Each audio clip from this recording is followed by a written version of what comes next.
Good morning, everyone. I hate to interrupt all the amazing conversations that were going on. That's really what this day is about. But want to make sure that we respect the time of everyone that's here and our speakers. We have an incredible day planned, and just thank you all for being here and braving the weather. Welcome to Recovery Day 2026.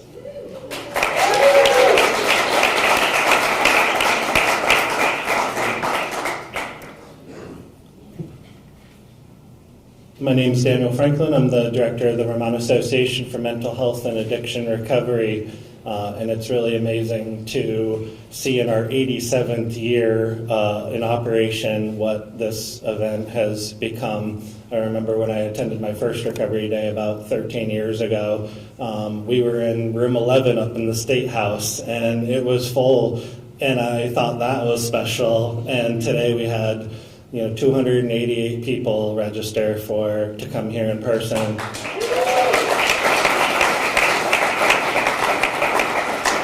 And I was looking at the registrations, and there are people joining us from all across the country as well, looking at how Vermont does recovery. And really proud to see all of you here from across the continuum of care, from across the state, from all 14 counties, from every part of our system of care, and of course, many of us with lived experience. I want to center us for a second and just go off script and say I'd like to just have us all give a moment of reflection of gratitude. I would say probably the number one thing that has saved my life has been gratitude, and how fortunate I feel to be here and to celebrate with you all. I got a text this morning on my way here from a mother who was hoping to be here, and her son is currently missing here in central Vermont, having not been able to complete his program. And it just was a stark reminder of why we're all here and what we're working toward. And it also was a reminder of how blessed we are to be alive and to be here together. We're blessed to have a recovery community that gives back and lifts each other up. We're blessed to physically be here again after years of being separated by COVID.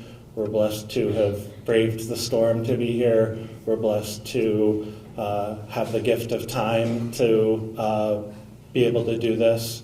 We're blessed to share our lived experience and our example and be a source of hope for others.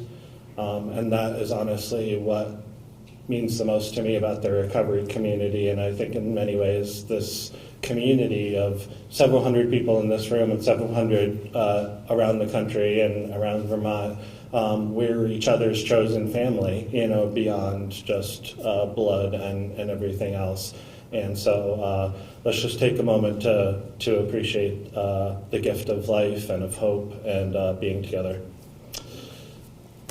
I hope everyone leaves this day knowing that all around you are helpers and servant leaders and people with lived experience who are ready and willing and able to help share their experience, strength, and hope, and the promise of their example. We are creating change, making a difference, and with each passing day, there are more and more who join our ranks, who can act as a North Star for something better. Even in the darkest of places, there is light. Even in the greatest of adversities, there is hope. None of us are alone in our trials and triumphs. None of us are alone in our successes. We succeed in community with one another. Today is a day of celebrating recovery in all of its forms, all of its paths. It's also a day of remembrance of the friends and colleagues and loved ones we've lost, and the life and the work that we choose with them forever in our hearts and our minds. It's a vigil for those who are struggling and a promise to recommit ourselves to a life of service to others. It's a day of advocacy where we stand together to show not only that recovery and healing are possible, but that they're probable with the right supports and services available. Until no lives are lost to diseases of despair and all lives are valued without qualification, we cannot rest or relent in this mission. We've got a special day planned. We'll hear from a lot of elected leaders and allies.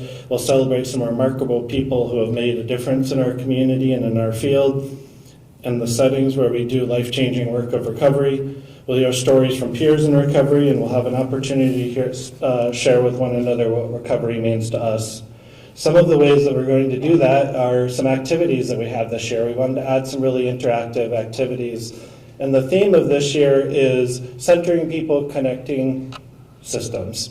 And over here, we have an activity where, and there are directions on the wall, where you can use a dot to indicate where you think you fit in your system and where you would like to have greater connectivity with another part of the system, i.e. recovery with prevention or treatment with interdiction or the judiciary, all sorts of different connections. We have a metaphorical tree where you can kind of indicate, and it really speaks to both the roots that we share and also the acorns, which is to say the seeds of hope and of all we have to contribute to one another. We also have the pieces on the wall where you can use Sharpies to write to the prompts.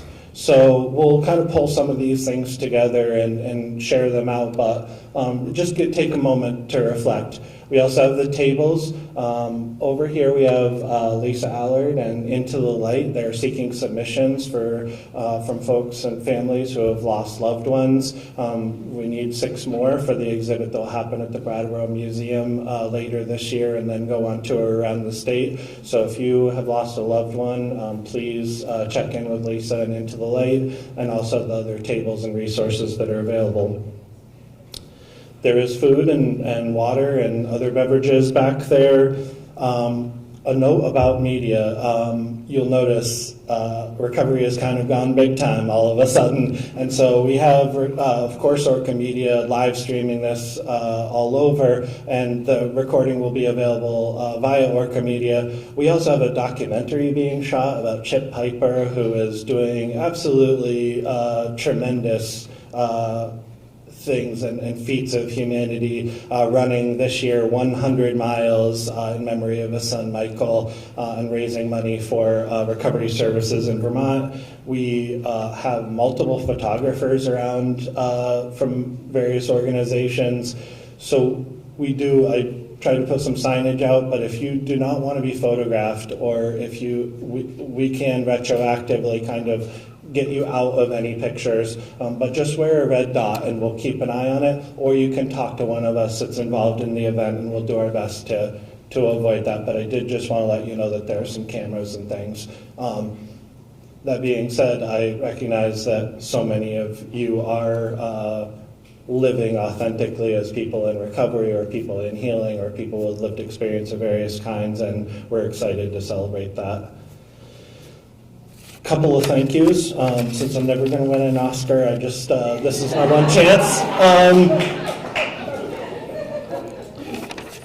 I'd like to thank my mom, of course, for but our planning day committee, Susie Walker from Recovery Partners of Vermont, Martina Anderson from VAMHAR, my whole team, Lisa Lord, Will Roberts, Megan Blanche.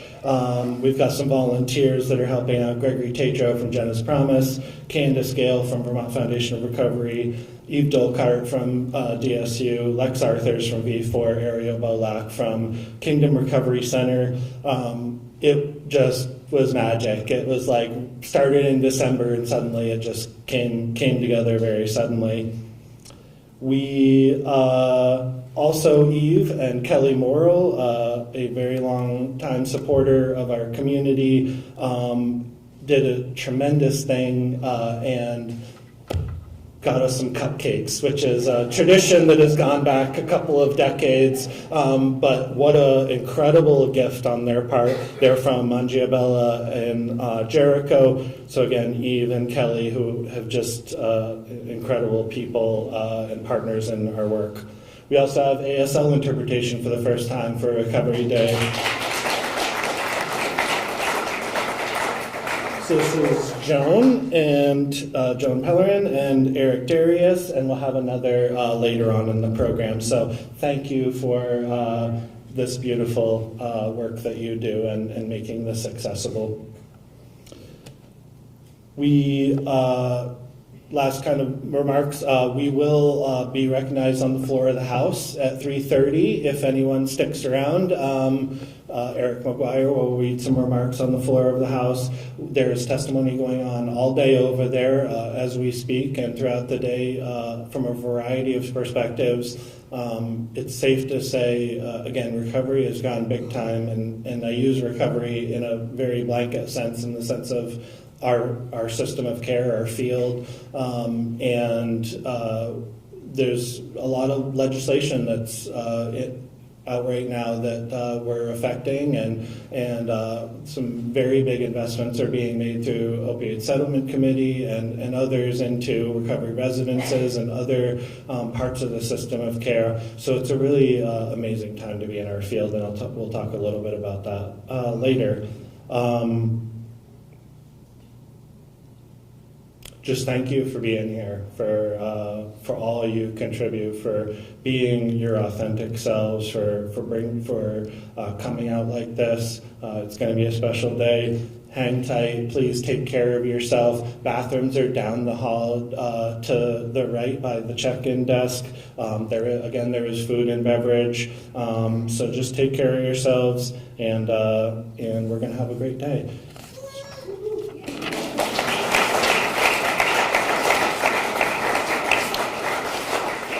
So with that, I'm going to bring up Susie Walker, the director of the Recovery Partners of Vermont.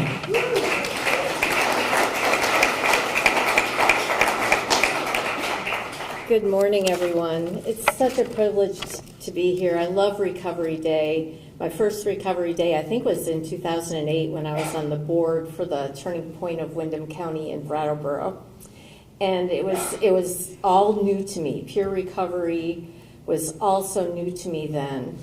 And then I'm feeling a little nostalgic because a year ago for Recovery Day 2025, it was my first official day as the executive director for the Recovery Partners of Vermont. And so today I get to be here in a different capacity and help celebrate everything that's happening in our state with a few cheat notes. I'll say I have such a grateful heart. When I was driving up last night in awful, awful weather, you know how when you're driving you have like this slow-moving caravan of cars and there's plows and everything going by, and I was at the front of the line several times, and it just intimidates me because I'm assuming everybody's wishing I would go faster. But then I suddenly laughed and I said, well, what if they're all going up to Recovery Day like I am? And there's just this wave of goodness descending on Montpelier. And so I just kind of let it go and drove between 25 and 40 miles an hour to get here. And it was all fine. And it was just really great to wake up this morning and know that we were all going to be together today. Both celebrating the amazing work that's happening around our state, to celebrate the lives that are changing in such dynamic and exciting ways, and to remember, as Daniel mentioned, the people who are no longer with us. And I would say, too, to remember the people who are, they're seeking recovery. I heard from one of our former coaches through email this week, somebody who's been having a rough go of it since COVID, which is a long time now. And it just, it just gave me tears of gratitude to know that connection, those seeds, those acorns, they live inside of us when we make connections with others. And it just touched my heart to hear from her, and I'm privileged to be here today. Let's see, I think you all know, but in case you don't, Recovery Partners of Vermont is a membership organization of recovery centers and certified recovery residences in the state. We work very closely with VAMHAR, and we're very grateful to them for leading the charge here with Recovery Day. And I got to work with the planning committee and all of the VAMHAR team, and I got to meet Megan, who's new to VAMHAR with their finance department, and got to meet her in person today and talk with her. I was gone from Vermont recovery for a couple years, and in just that brief period of time, when I came back, so much had changed. I mean, grown in size and sophistication, and a lot of new collaborations happening. There's just connection happening everywhere. And it was so exciting. Whoops, I lost my cheat sheet. And some of this has been happening for a while. Recovery centers connecting with the rural areas with their satellite offices, recovery residences starting in communities that already have recovery centers, so that connection can be forged and people can be, carried from place to place as they journey in their recovery. And it's always so rewarding to see that many of our recovery system leaders and staff members at residences and centers were once program participants themselves or family members of someone. So this lived experience is such a part of everything we do. So I'm grateful that I get to advocate for the amazing work that you all are doing. That's part of something that's really grown a lot in the last few years since I was a director. And so we get to talk about the work that our recovery centers and recovery residences do, including the deep partnerships we have with treatment provider partners and the state and police departments and hospitals and schools. The connections just grow and grow, and it's so exciting. So I'm just going to tell you briefly about our legislative ask this year. We work to ensure that our recovery organizations have the funding they need to do the work that our communities need more and more of. We're asking the legislature to please renew the $800,000 recovery centers received in prevention funds last year. This renewal would level fund the centers and preserve the current services that are happening at a time when we're seeing increased demands. Recovery centers are much more than the centers, the buildings that they started out as. They are now this hub that has these spokes to all of the organizations I just mentioned. Recovery centers are also requesting that the legislators support the Vermont Department of Health's recommendations to appropriate $1.25 million in opioid abatement funds to continue the successful peer recovery coaching program that happens in our correctional system. Connection is the key to the success of all the work we're doing, and the connection at the correction system, and then helping people re-enter and connecting with probation or parole departments. All of that really helps ensure that people feel supported and cared for through this process. So we're requesting $1.75 million for operational support for the current residences and the new ones that will come online this year. We're also requesting $250,000 for scholarships. The scholarships help people who don't always have that first month of rent, or it takes them longer than a month to find a new job and they might need some additional support with rent while they're trying to get their footing. Certified recovery residences are working to scale this resource across the state. And the state, as you may have heard, has some very exciting plans to have, and honestly I should have written it down, I think 400 some odd beds by 2030. So that's all an exciting part of what we're doing right now. With the addition of the Essex House Women's Program just earlier this month, Vermont Foundation of Recovery now has 79 recovery beds statewide.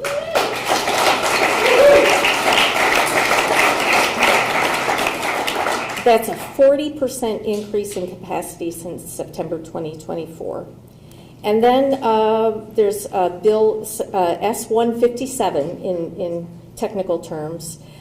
This bill is to ensure that the law recognizes that recovery residences are different from typical rental apartments. That these recovery residences, when you live there, you have that community and connection, as well as programs and connection to resources.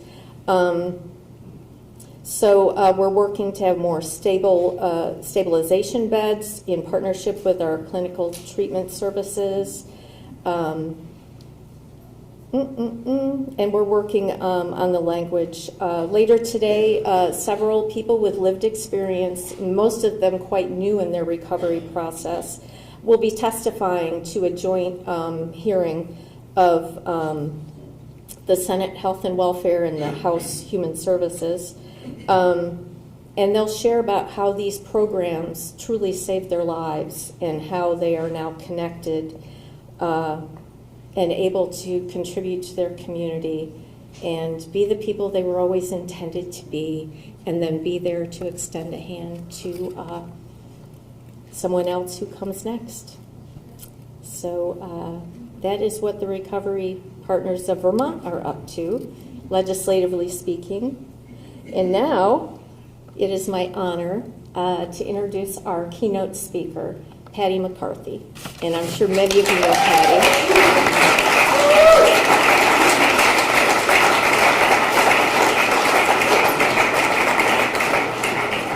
It's such a pleasure to introduce our keynote speaker, Faces and Voices of Recovery's Executive Director, Patty McCarthy.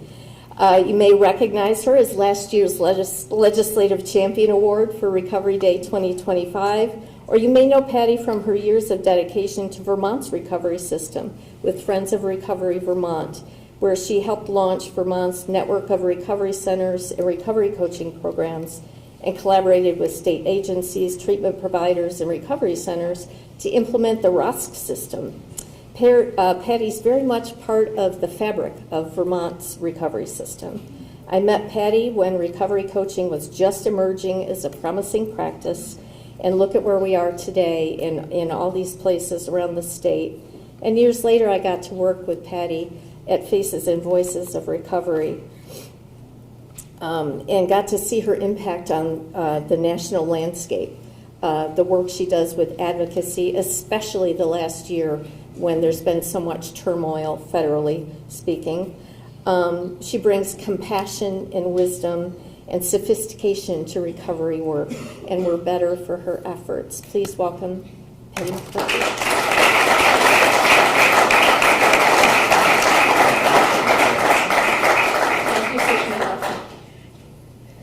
Good morning, Vermont. So good to be here with all of you. It's very exciting to be back here. I tell you, it has been a long time.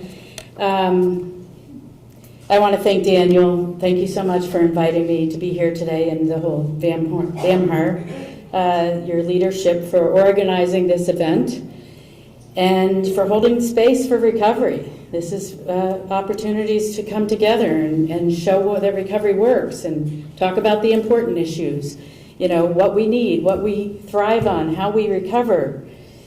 And these conversations are honest, they're rooted in the community, and they're by people with lived experience. And I want to be sure to congratulate the awardees today. It's amazing to see the celebration that's happening here today. And I want to thank you for the award last year. And I was unable to be here, but it was great to be here in spirit and share my remarks with you on the video. So I'm a woman in long-term recovery, and that means that I haven't used alcohol or drugs in over 36 years. Thank you. I started my recovery here in Vermont as a teenager, and I went to residential treatment 3 times before I graduated from high school. Now that wasn't easy because there were no treatment centers for adolescents here in the state, but anyway, Vermont is amazing. I talk about it all over the country, and I'm just so thrilled for the resources that you have here. I say that about being in long-term recovery because if it wasn't for my recovery, I wouldn't be the wife, the grandmother, the mother, the homeowner, the taxpayer, the voter, the citizen that I am today. And that's what recovery does, and we need to explain it to people that don't understand, that don't know that recovery is possible. Like many people, my journey didn't follow a straight line. It was, in and out and up and down. And it didn't fit neatly into any one system. It moved through lots of moments of harm and healing. And through supports and gaps and services that may have helped, may have not helped. But everybody's journey is different, and how we get there is our own, and we take ownership for it. And that's what my recovery is like today. So I do want to acknowledge that I would not be here today, certainly would not be doing what I do today in Washington, D.C. and across the country if it wasn't for my friend and mentor who hired me in 2003, Ken Libertov.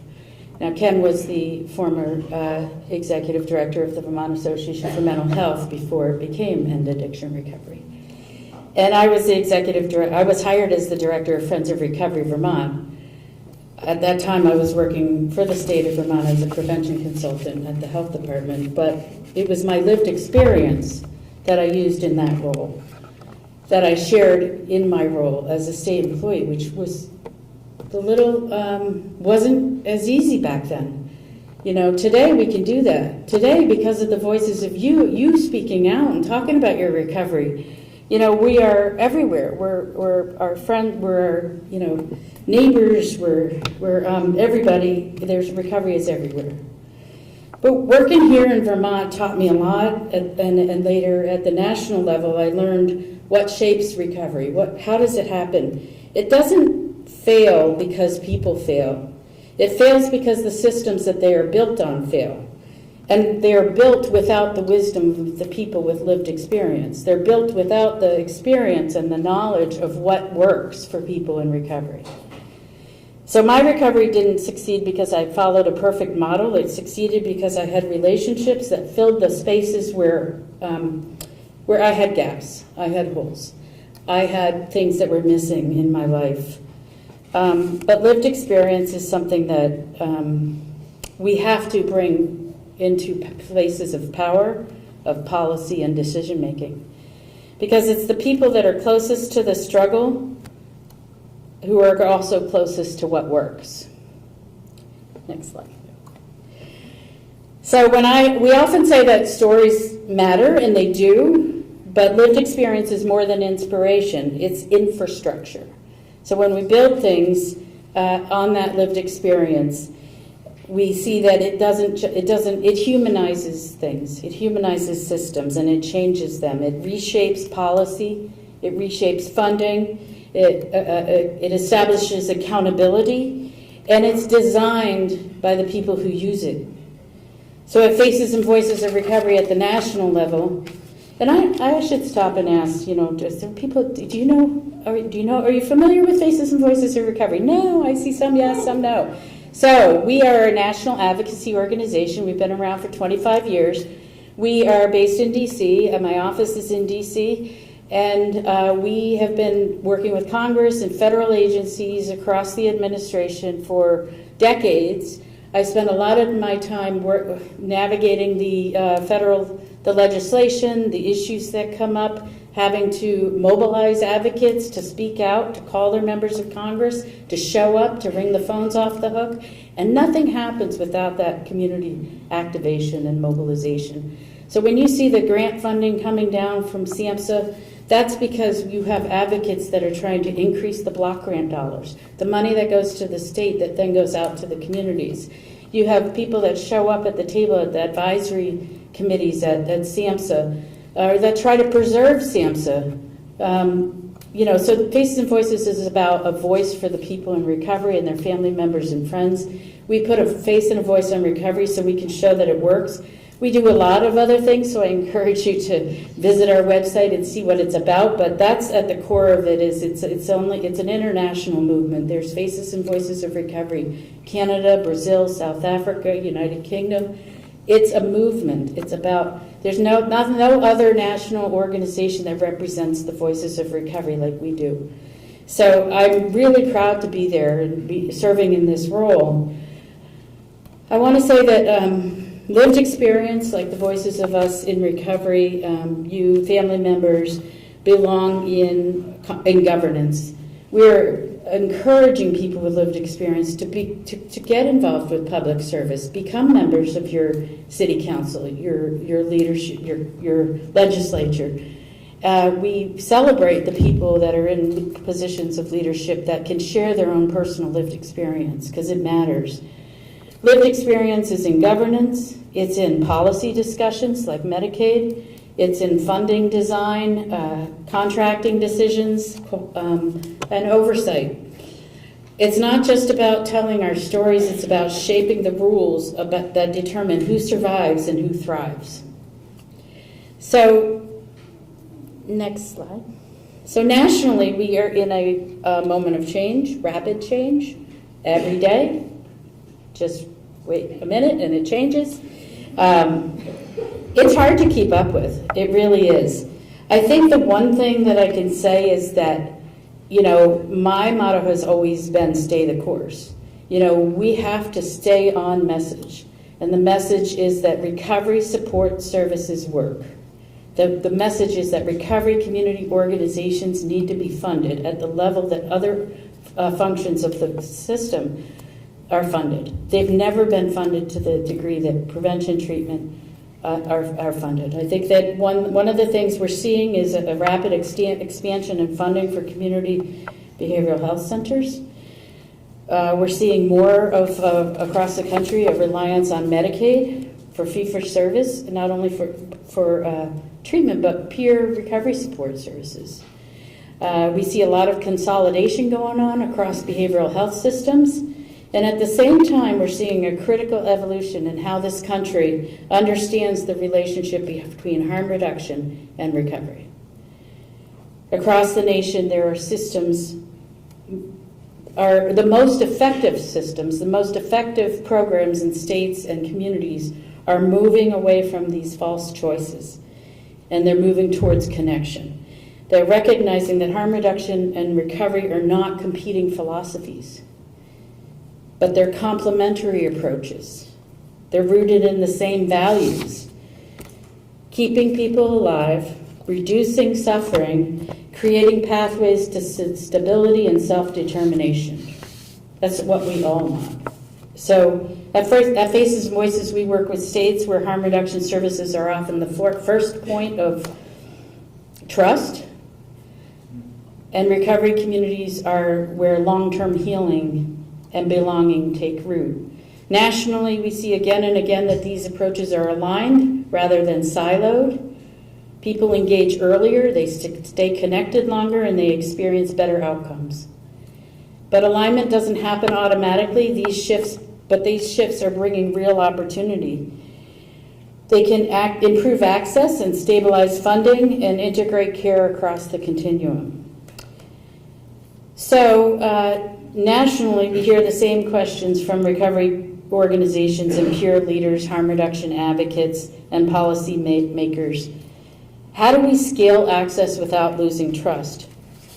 How do we medicalize what needs to be medical without medicalizing community, culture, and belonging? How do we fund recovery and harm reduction services without forcing them to compete for survival? And how do we ensure that lived experience across the full continuum remains central as these systems grow?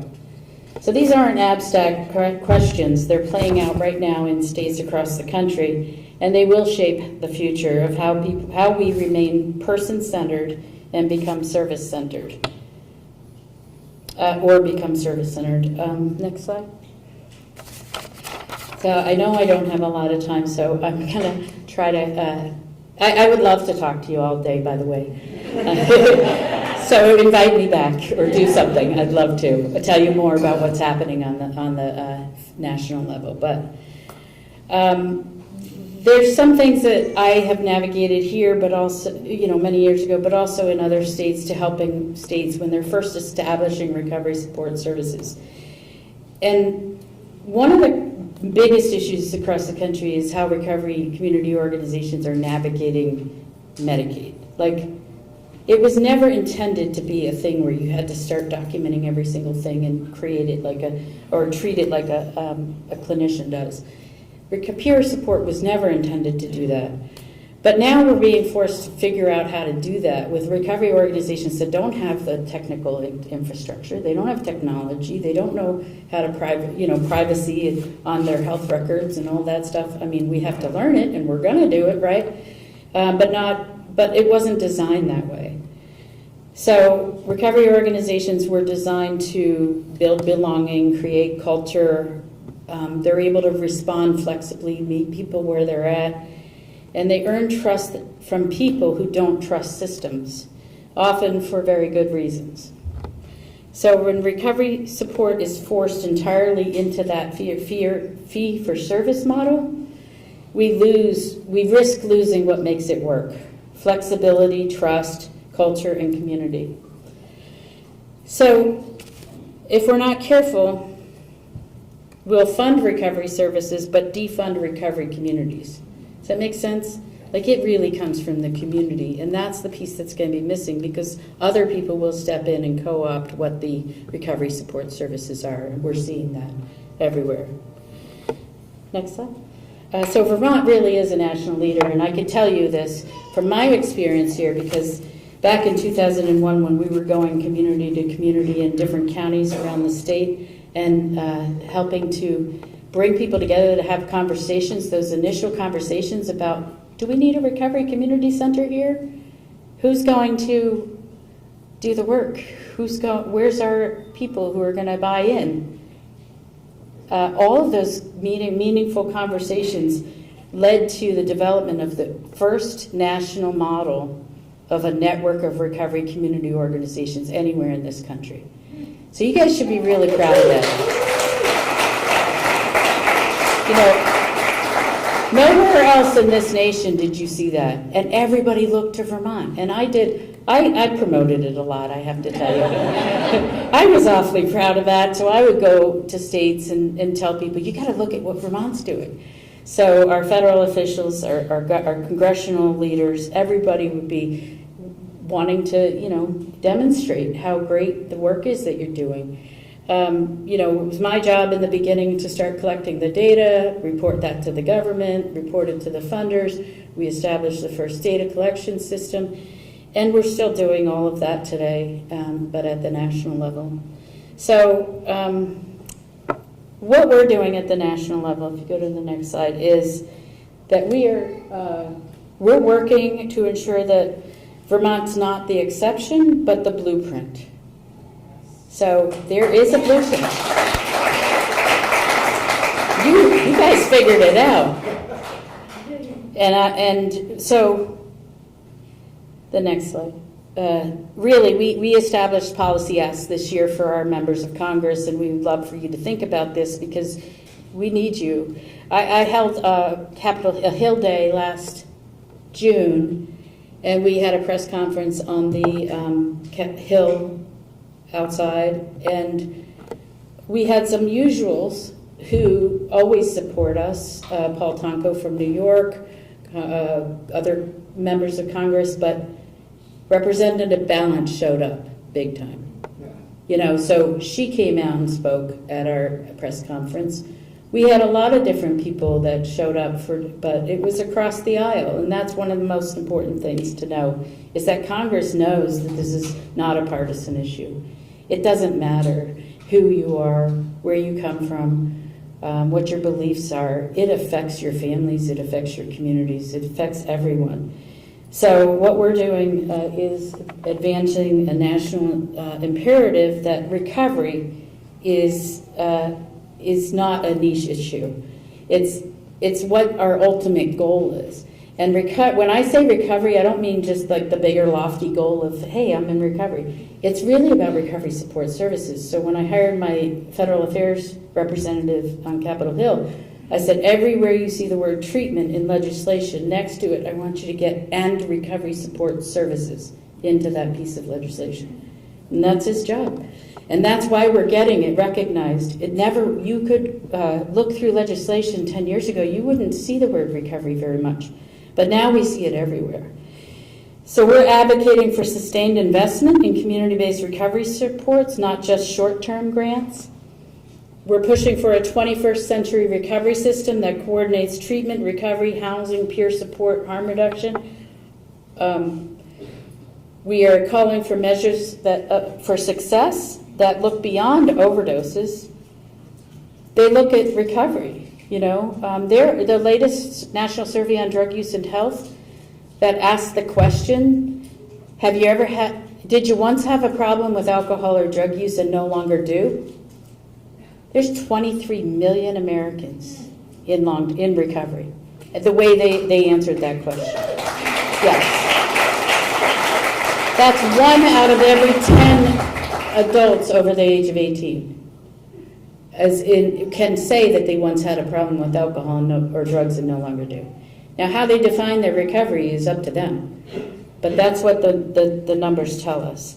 So we're calling for measures of success that look towards housing, connection, purpose, and quality of life. We're working to align funding with recovery outcomes, not treatment outcomes or abstinence, but how did that improve that person's quality of life? Did they regain their relationships with their family? Did they resolve some maybe legal issues?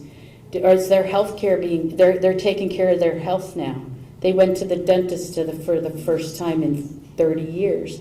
Those are the outcomes. Those are the things. They regain their relationships with their children. Those types of things are what we're measuring, what we think is important.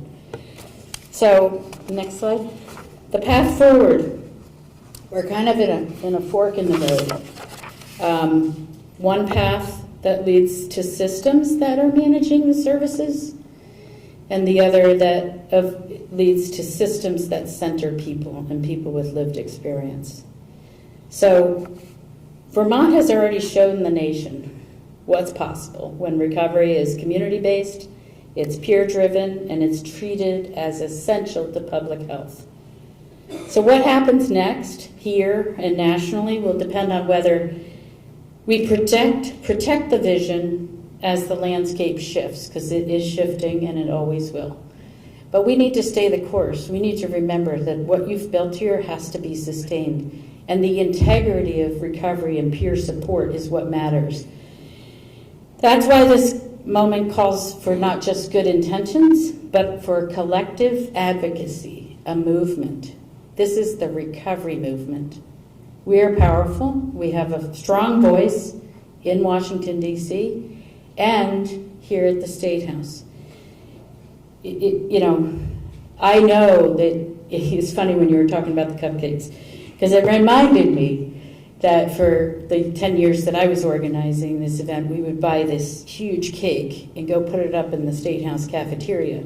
And I don't know who remembers, but you would be given a piece of cake to go hand to a legislature and introduce yourself. That was the point of the cake. That was it.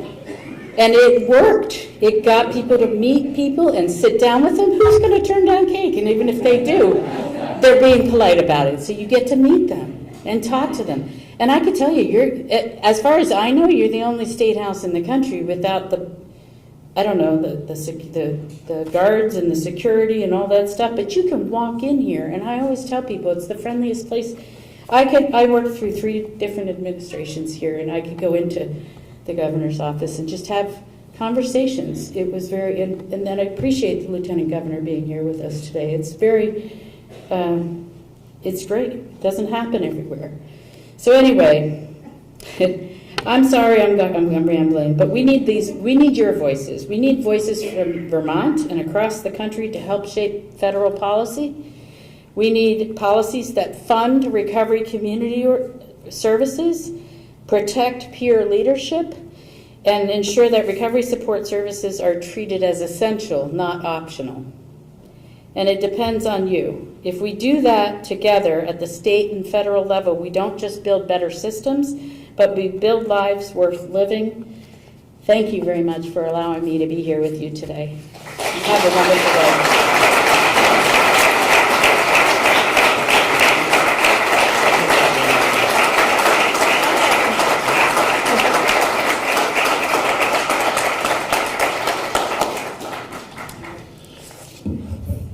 so much, Patty. We all stand on the shoulders of giants, and those who came before us and paved the way for us, the bushwhackers, as some of us would call, who get all the thorns.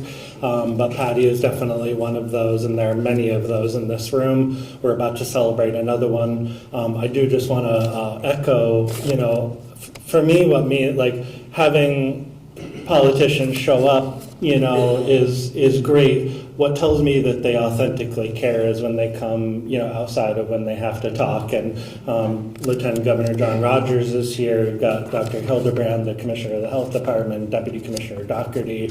So many people who are taking the extra time to be here with us, and it means so much for you to be here. So thank you. I really want to express profound gratitude to the Vermont Department of Health Division of Substance Use Services or Programs, DSUP, and also 802 Scoop Podcast, which is Raylene and Barry, and the Central Vermont Prevention Coalition, who really made this day possible, and of course all the supporters who contributed in other ways, but just this is all built on partnerships, and we're just so grateful for all the people who made such a special day possible, and for all of you who, got hotel rooms, who drove through the snow and just overcame the odds to get here. So next up, we are going to honor another person who has made a great deal of difference with the Peter Mallory Legislative Champion Award. And to present that, I'd like to welcome Tracy Hawk from the Turning Point Center of Rutland Valley.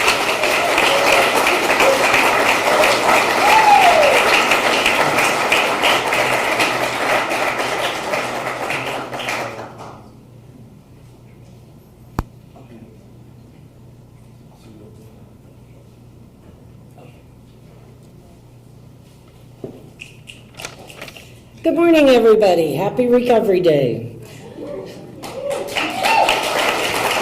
So I'm Tracy Houck. I'm the director of the Turning Point Center of Rutland, and I am honored to be able to present the Peter Mallory Legislative Champion Award today. And the Peter Mallory Legislative Champion Award recognizes a legislator or other distinguished individual who has demonstrated outstanding leadership and advocacy for policies that support addiction recovery and the well-being of individuals and families across Vermont. This award honors a commitment to championing equitable access to care, reducing stigma, and advancing meaningful legislative or policy change that strengthens Vermont's recovery systems. Isaac Dano is going to be the proud recipient of this award. I'm going to read his bio. Isaac Dano is a native of Thetford, Vermont. He began his career as a community health worker with the National Health Corps, where he helped connect individuals experiencing addiction with legal services and medication after release from prison. In 2022, he was appointed by Governor Phil Scott to lead public policy for Vermont's correctional system. In that role, Isaac worked closely with myself and Recovery Partners of Vermont to champion recovery for justice-involved individuals, embedding peer coaching into prisons and parole offices across the state, and securing millions of dollars in critical state and federal funding for Vermont's network of recovery centers. His key DOC work: championed peer coaching program and secured $1.5 million in state and federal funding to expand peer coaching statewide across Vermont's prisons and probation and parole offices. Woo-hoo. Advocated for pending funding packages from Senator Peter Welch and Opioid Settlement Advisory Committee in the amount of $3.25 million. Pushed the Vermont DOC to better align addiction care with the community standard, including offering Suboxone system-wide. Led successful effort for a special waiver from the Biden administration to expand Medicaid coverage to incarcerated Vermonters, smoothing out the reentry process and ensuring insurance is active at release for individuals picking up medication in the community.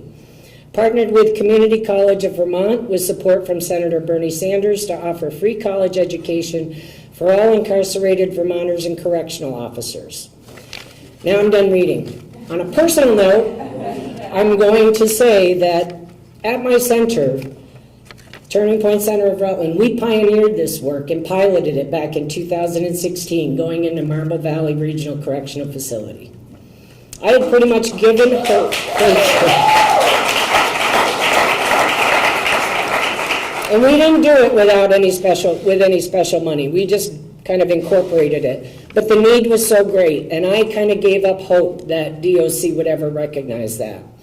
So in 2023, when DOC reached out to me and Isaac reached out to me, I was rather skeptical. But I am just, that program means the world to me, as many of you know me. It means the world to me. The need is there. And Isaac was a champion in getting me in front of the right people to talk about that program, to be able to expand it, to secure the funding, and to be able to do this work. And this works. It works and it helps. And I am just so honored to have someone from DOC recognize that. And unfortunately, Isaac is not able to be here today to accept the award, or Kristen Calver, who have been champions. Chrissy's been a champion too. But I am honored to present him with that award. Thank you.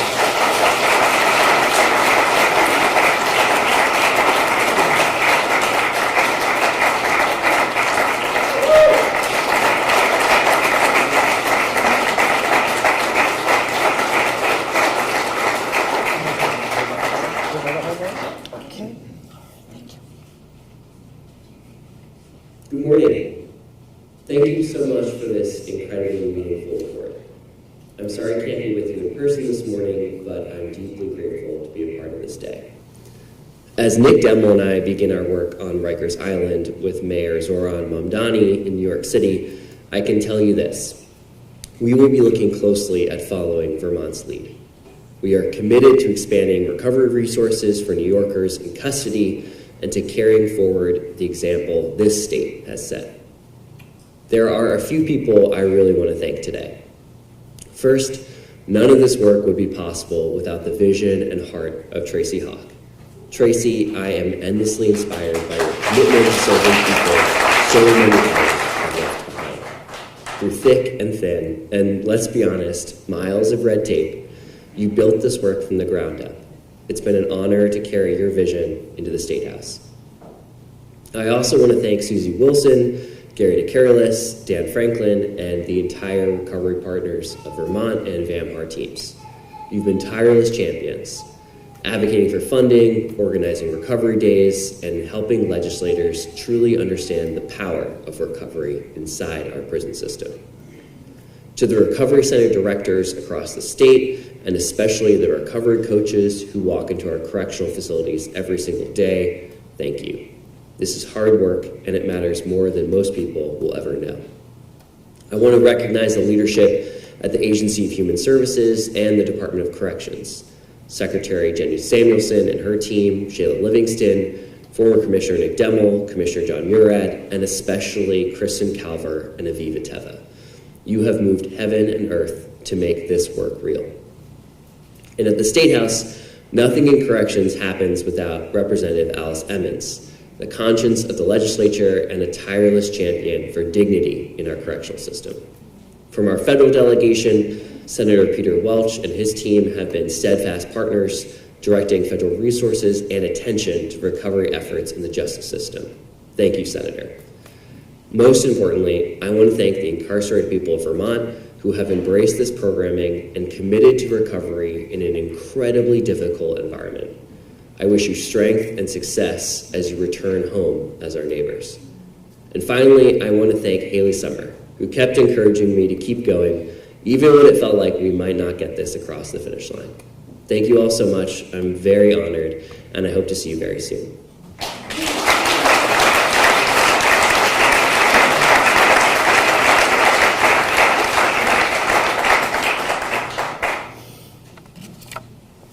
So Isaac was very casual about it, but just to be really clear about it, former Vermont DOC Commissioner Nick Demmel and Isaac have been hired to reform the New York State prison system, including all of Rikers Island. And so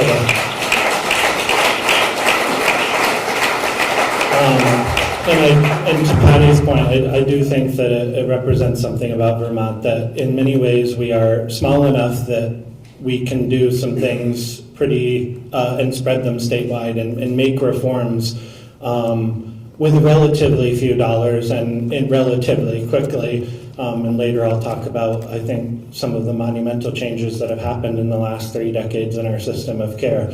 But to have those folks take their work to a major system and to enact reforms, I think, is really powerful.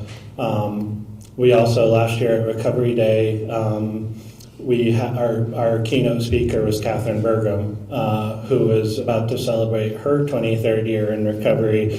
She is the former First Lady of North Dakota, and she was just appointed to be the co-chair of a national recovery initiative, $100 million going into recovery. And still remains to be seen what that will turn out, but I think we're well positioned to maybe do some advocacy there based on that relationship. I see Molly Gray here. So great to see you and have you here, Monica Hutt. We just have so many amazing people in the room, and we're just so grateful to have you here. Next up, we are going to have Writers for Recovery, and Gary Miller and Bess O'Brien, and they did an amazing film about the correctional system and COSAs. So if you wanted to touch on that a little bit, but welcome Bess and Gary for Writers for Recovery. If you want, you can share that, or there's also, yeah, let me turn it. Hello. Hi, I'm Bess O'Brien from Writers for Recovery. Thank you all for coming. Thanks for this wonderful event. We have been around for 11 years. Lord have mercy. And we are so happy to be continuing to do work in this field. We do writing workshops in all the recovery centers and turning points across the state, in every single prison, in residential facilities, in libraries. We have an online workshop that we've been running since COVID that has tons of Vermonters on it every week, plus people from all over the world now. So in this moment of, Vermont is the center and everything comes from us, we are spinning out into the universe, and we are very thrilled with that. I am a filmmaker. Probably many of you know my film, The Hungry Heart. I also made a film called Here Today, which was way back when, in the early days of Patty McCarthy. And I remember distinctly touring that film throughout Vermont and visiting the first recovery center down in White River Junction. They were just starting. We went to show the film there, and from there it just went gangbusters. So congratulations to all those incredible years of building up this system. So this is my partner. Where the hell are you, Gary? I'm here. This is Gary, and he's just going to tell you a little bit about what Writers for Recovery does, and then we're going to have a couple people read. So go ahead, Gary. Hi, I'm Gary Miller, and as Bess mentioned, I'm her partner in crime in Writers for Recovery, and it's so great to look out here and see so many friends in the crowd. I love a friendly audience. We have been, for the past 11 years, going all around the state and online doing something that's relatively simple, and that is giving people short writing prompts and saying the following: there's no way to do it wrong, you have 7 minutes, ready, go. And what happens in those 7 minutes has been completely amazing to us and to a lot of people who've been involved with us. We have great discussions. People talk about things they've never spoken about to anyone, to their therapist, to their family. They get these things out, they air them. They have deep discussions about what's meaningful to them. They share pointers on how they're making it through their recovery and how other people might. And the other night we had just a fantastic experience at the group in Barrie. A young woman came in. I mean, she looked like she was ready to kill everyone on the face of the earth. And she was just having a really super hard day in her recovery, and she got a chance to write about it. And she left the workshop that night laughing. And that's the kind of thing that we're trying to make happen. We're trying to welcome people in. If you know anyone who might be interested in our work, writersforrecovery.org is where you can find out all about us and our workshops. And we have a couple new things coming up. We're working on a podcast right now, a 3-part podcast. Maybe Bianca Zanella, who's one of our workshop leaders, will be talking about that in a minute. And we also, for the first time, are getting into prevention with high school students. we'll be doing our first ever full high school workshop at Twinfield High School in the spring. So we are super excited about that. And I just want to thank everyone here who has provided support and fellowship to us in one way or another. We love you all, and thank you so much. Thank you. So, I just want to bring up Bianca for a moment. So we were very lucky to get a $40,000 grant from the Department of Health to focus on Rutland and Addison County, focusing on those areas. We are all over the state. Gary and I mainly do this part of the state, but we have people like Bianca who are holding down the fort in Rutland. She's going to tell a little bit about that program, and then we're going to have a couple people read.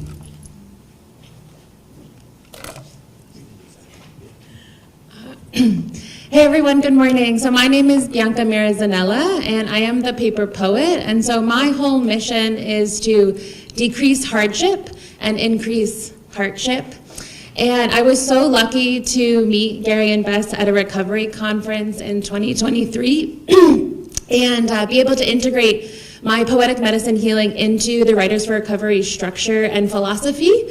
And just this past year, as Beth said, we were able to get some funding with the Department of Health through VPLO, which is the Vermont Prevention Lead Organization, to do recovery and prevention and education work in an expanded way in Rutland and Addison counties. And so we've been able to do more culturally specific programming with teens, with folks in the LGBTQIA communities, as well as with older Vermonters over the age of 55. Because everyone needs that supportive services for maintaining their recovery and also for prevention too. So over the course of from July up until June 2026, we'll have done 70 workshops. That's 70 workshops in Rutland and Addison, yes. And that's expanded just from what we were able to do prior and what they have been building for, again, the last 11 years. So really exciting. And I'm just really excited to also have y'all hear what can happen and what the magic of being in a Writers for Recovery workshop can be. So I'm really pleased to introduce one of our participants. His name is Tim, and he's been coming to our Rutland Writers for Recovery workshop at our Turning Point Center, where Tracy is also leading the front. And so, I just want to say a little bit about Tim. Tim is also the Executive Director of Common Ground Recovery, Inc., and the founder.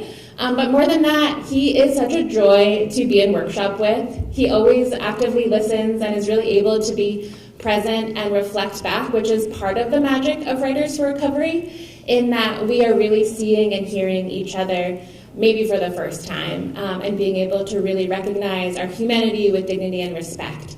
So please put your hands together and welcome Tim Bagliani.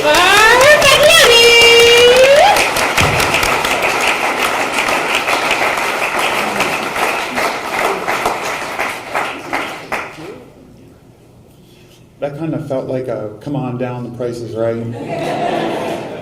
Bear with me here for a second. All right, so this is a piece that I wrote in the Writers for Recovery workshop. I titled it The First Green Shoot. All right, so here we go. The frost had lingered longer than expected. For months the ground was hard, the sky gray, and the air heavy with silence.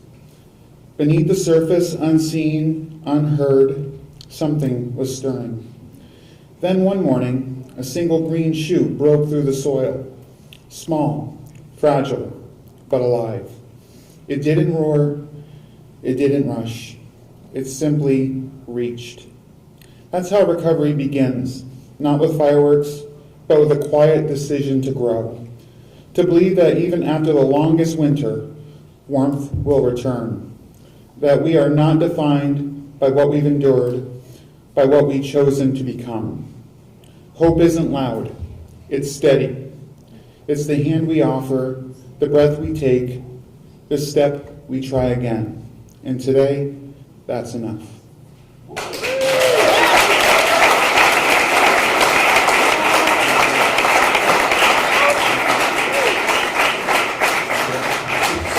we have a couple short readings.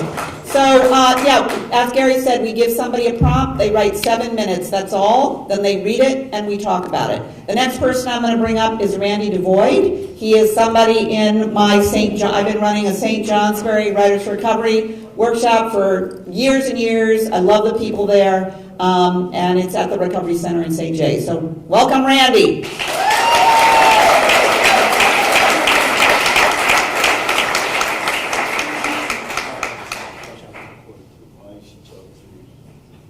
Morning, friends of recovery. I would be a fool to stand up here.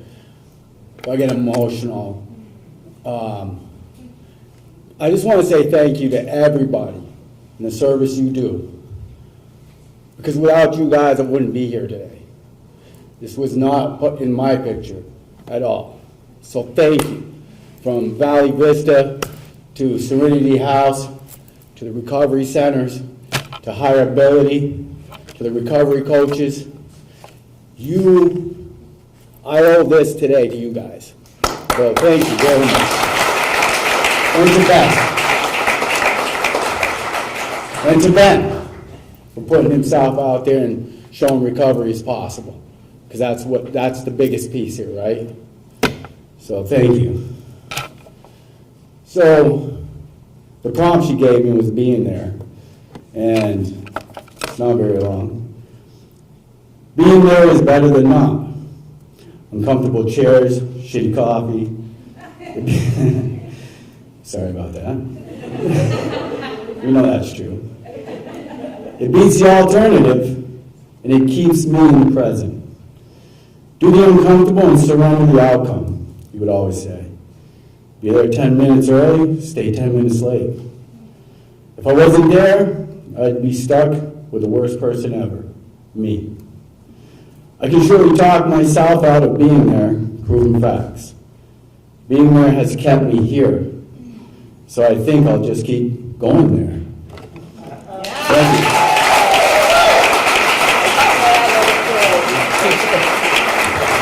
Awesome. So you can give one prompt. You can give one prompt, being there, and you can have 10 different people write in different, what that means to them. So awesome. Okay, I'm going to just read you one more piece. This is from somebody who, and Gary's going to read people who are in prison, but this is from a young woman a number of years ago. I just love this poem. The human demands proof of God. What a prompt that is. Here's what it would take to convince me that I am not as hopeless as I think, and that you, higher power, are everything you say you are. One more promise, one more embracing of my brokenness, one more assurance that all is not lost, and that every moment is a spark rising from what I thought was ashes. Silly human, what was I thinking? All this and more you have given me like fireflies in the night, shining stars at my fingertips. Thank you.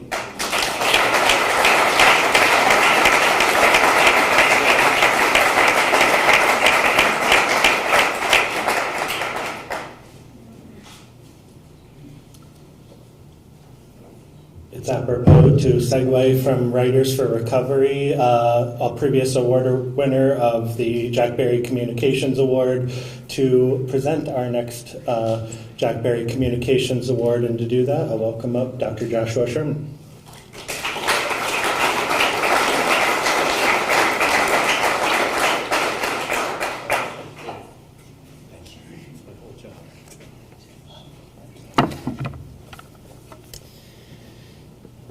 Good morning, everyone. Growing up, my parents always told me and my sister, the verdict is always out. In other words, you never really know how things will come to be. You never know how it's going to end.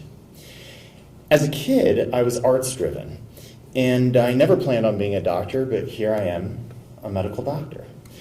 And when I opened Old Mill Road Recording Studios in 2018, I couldn't have predicted that Benjamin Lerner would walk into my life, that we would meet, and together that he and I would collaborate on a national campaign to make a difference in the opioid epidemic via music and media.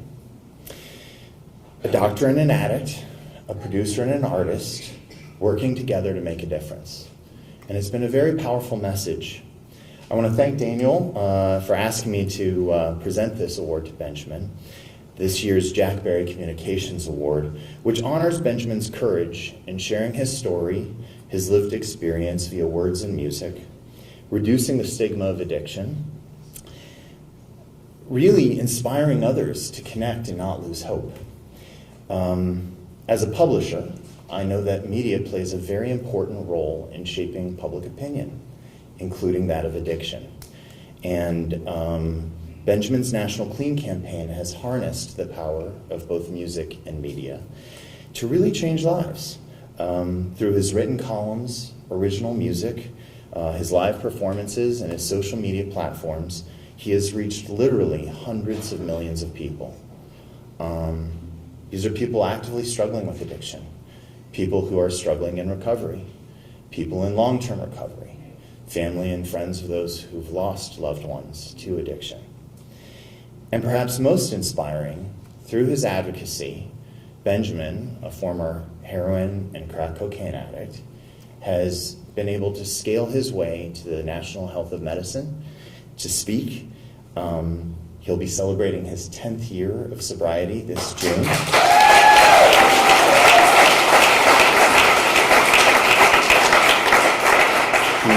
He is engaged to his lovely fiancée, Alex, has 2 babies already in-house and a 3rd on the way.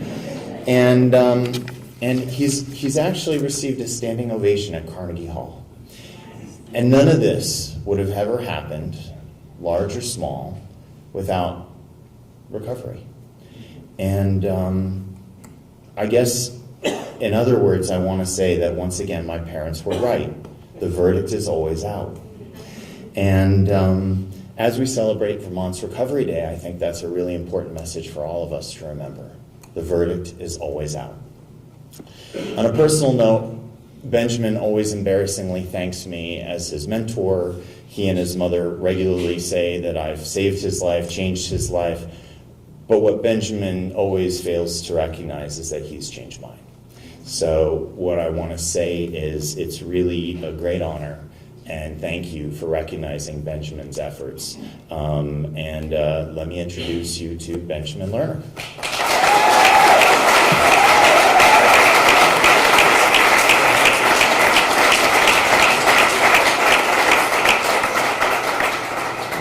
I don't know if I'm supposed to give this to you before or after, but I want to give you the stage, so. Big room clap. Big room clap. Photo op. Oh, I love you, Josh. I'm really tall, really lanky, really awkward, and don't really know how to position myself for this mic, so y'all gotta bear with me.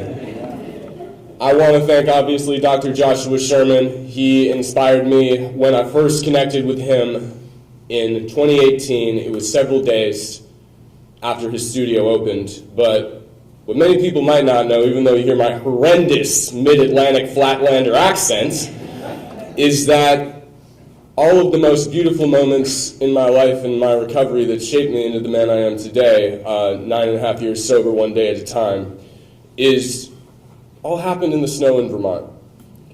I remember my dad built a cabin in Sandgate, little hollow town in southwestern Vermont, on the New York border off Route 313, and I was 10 years old, little city boy, even skinnier and more gangly and awkward than I am right now, if you can imagine that.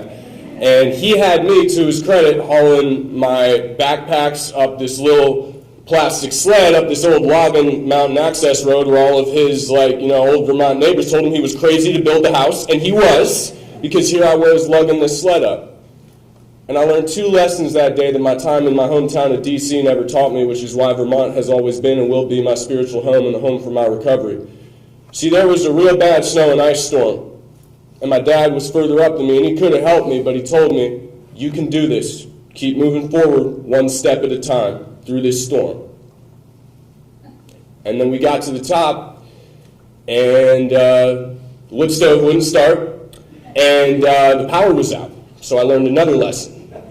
When we walked back the third mile down that road to go to his neighbor's house, and we had no phones, and I said, Dad, they're not going to know we're here. He said, well, that's what people do in Vermont.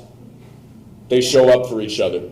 You don't need a phone call. If the light's on, you wave your hand, and they will help you out. And it was absolutely unbelievable to me. That was when I was about 9 years old. Fast forward 15 years later, I'm in the Tenderloin of San Francisco out on Turk Street shooting black tar, smoking crack, and I'm picking cigarettes out of the gutter and food out of the trash. And I'm walking up a different type of hill. And my dad that day met me outside. He met me where I was at, like the incredible harm reduction workers do throughout the state of Vermont and throughout the country that's been touched on. We need to meet people where we're at. And he knew that I was struggling, and he knew he couldn't help me, but he said, just keep moving forward through it, just like you did on that snowy slope. Fast forward a couple months after that, and I'm in an inpatient treatment center. I had the rig in my arm when I called that treatment center, but I called him. And that was the best decision I ever made in my life.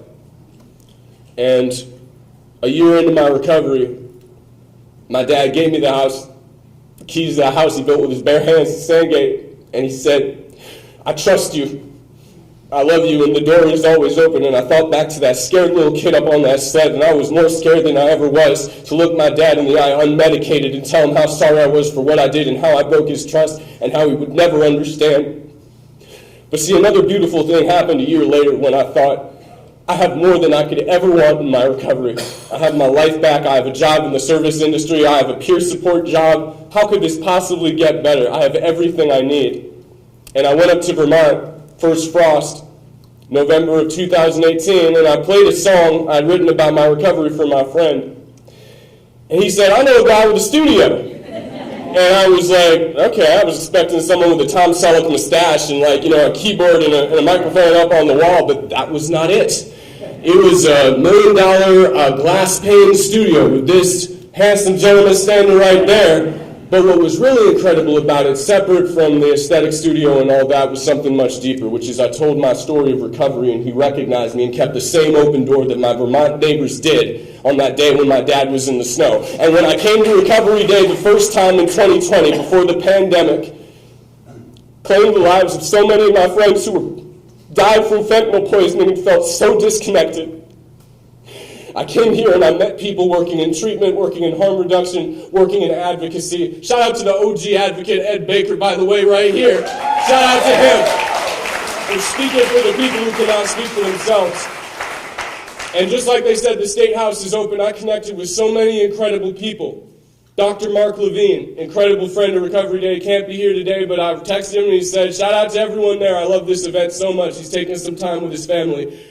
Colonel Jim Baker, former Commissioner of Corrections, and as a result of the work that I did with Dr. Sherman, I managed not just to talk to these people, but invite them on the first of its kind recovery advocacy radio show, shot to 102.7 WEQX in Southern Vermont. They let a recovery addict on the radio speak about addiction, recovery, and all paths of recovery there.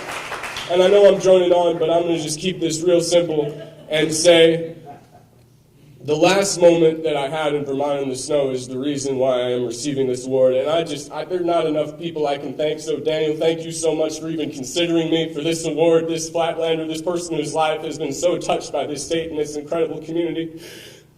When I was 6 months into a new journey, which parallels a lot of the things in recovery, the sleepless nights, the not knowing what you're doing, my first son, Jude, was born 6 days before my 6th recovery anniversary. I was so scared. And someone told me that there was recovery content online, the same way that there can be recovery support groups, harm reduction spoke offices, things like that. And my recovery support group was undergoing a moment of crisis where people were mad at each other, and it's incredible to have that support, but I didn't know where to turn. And the same way I used to open up my phone to call my plug or call my using buddies, I saw an inspiring message of recovery flash across the screen, and it made me know that I wasn't alone when I was changing my little boy's diapers thinking I didn't have what it took. And the same way that I picked up that sled on that mountain all those years earlier, I didn't know what I was going to do. I didn't know how I was going to make it through it and channel my pain into purpose, but I picked up that phone the same way I did to call the treatment center. And I did a little video with my dog and my weird green coat and all that. And not nearly as beautiful as the incredible studio this guy made, but the thing about it is, right, whether you're doing it on a phone, whether you're doing it face-to-face at a recovery center or an inpatient treatment center, whether you're doing it in any capacity, every single person in here is doing the frontline work and the advocacy work that doesn't get seen on phones, that doesn't get celebrated nearly enough. So if nobody has told you today, every single person, from the treatment workers, prevention outreach workers, harm reduction workers, and advocates on every level, you are the unsung heroes that are saving hundreds of thousands, if not millions of lives on a daily basis. And I want y'all to clap it up for yourselves right now. Because apart from any piece of content that gets seen, the real content of character is the work being done in this room. And for that, I'm truly grateful that you have given me this blessing and this award for recognizing that lived experience matters, all paths of recovery and harm reduction matter, and one day at a time we can do this. God bless you all. Thank you so much.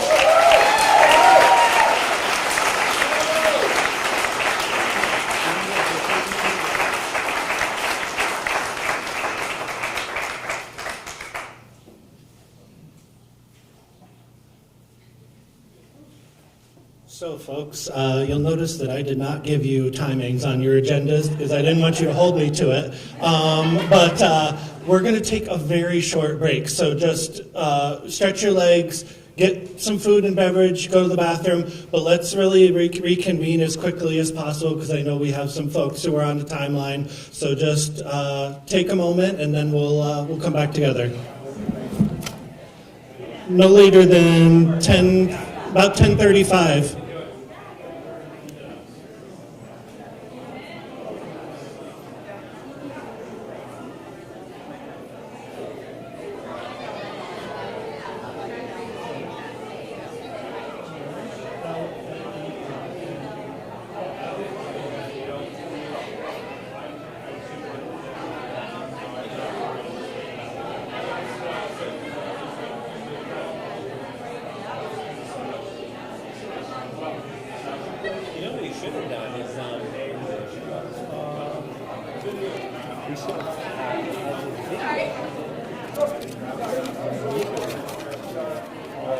When he was talking, I was like, that would have been a great thing to play.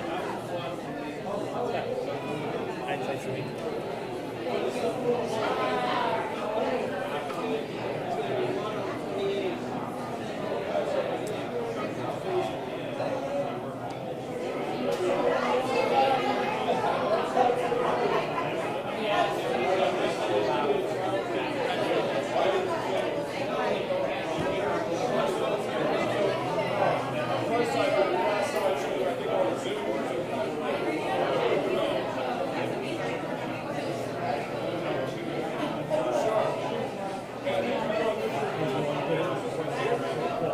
Oh yeah.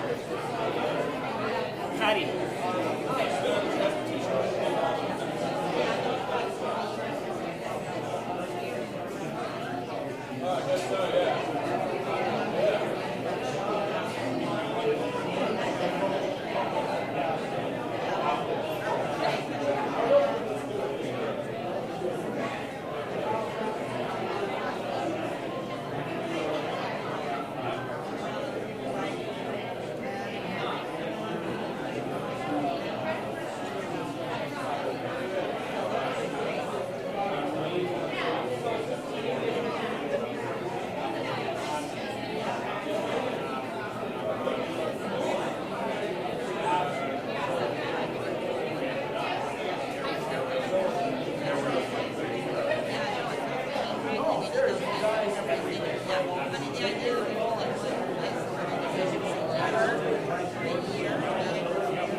I've thought about some other stuff that I'd love to pitch to you. Also, we were invited down. Are you familiar with something Fernando Bureau Choices? I'm sorry, my brain is going away. But there's a conference happening in DC in May that we might go down to. But I just would love to,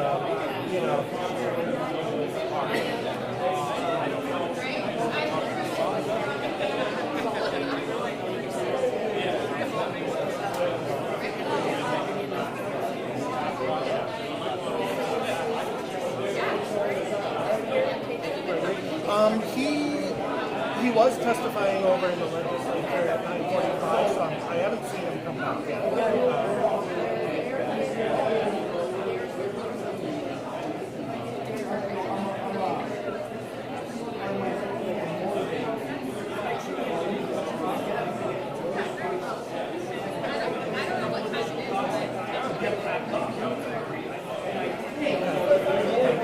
Talk to you soon.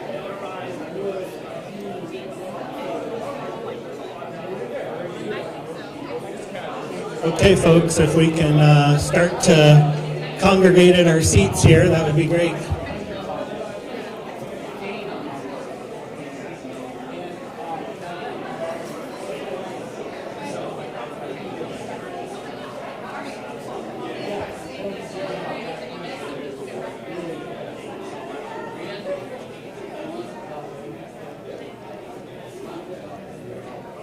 You doing okay for time?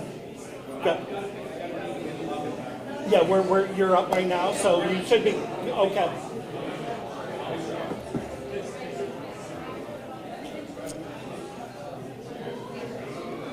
All right. Thank you all for coming back here. Next up, want to give a shout out to something Patty said, you know, that the State House is the people's house. And thank you. And I think one of the manifestations of that is when you can walk into the Lieutenant Governor's office. You know, I think sometimes the open door policy might not might take it a little too literally, but just so you know, the Lieutenant Governor's office serves Jenna's Promise Roasting Company coffee, which is made by people in recovery from our team over here at Jenna's Promise. So literally go to the Lieutenant Governor's office and you get to help support recovery. So we're just grateful that the Lieutenant Governor was first on board to make that happen in the new administration. So without further ado, the Lieutenant Governor of Vermont, John Rogers.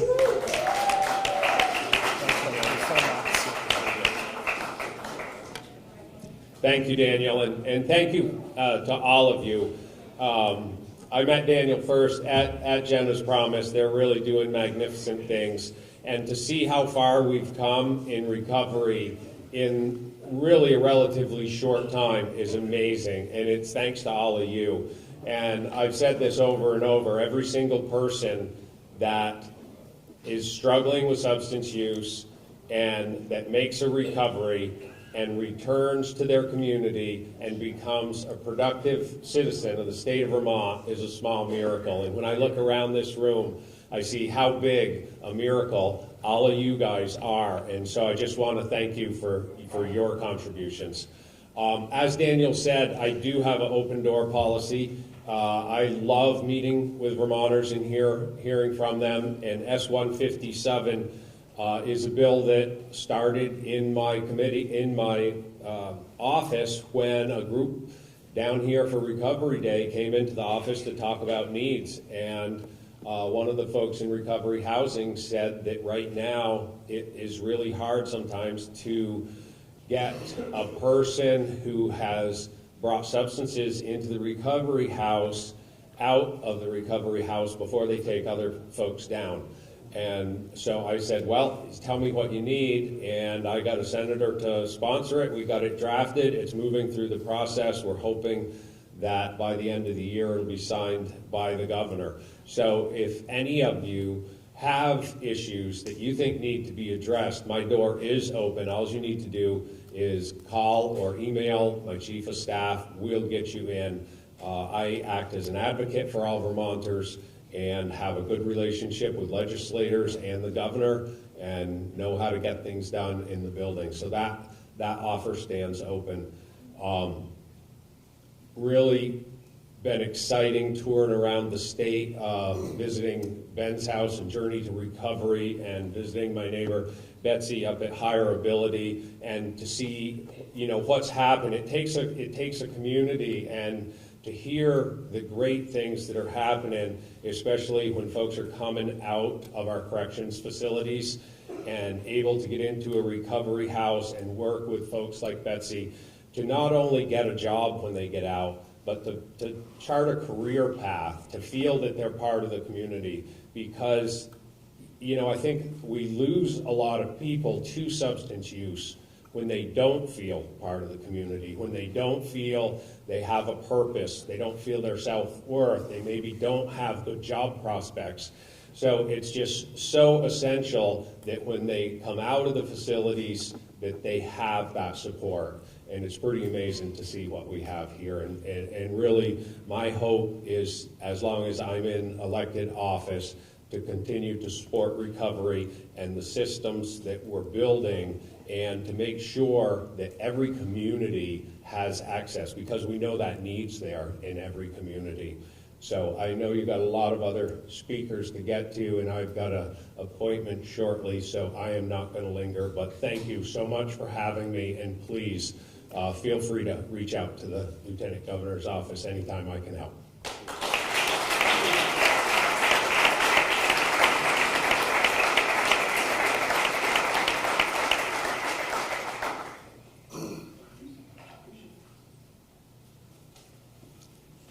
And now for a really special moment here, I'd like to welcome our Chief Prevention Officer from the Office of the Governor, Philip B. Scott, Monica Hutt. Thank you.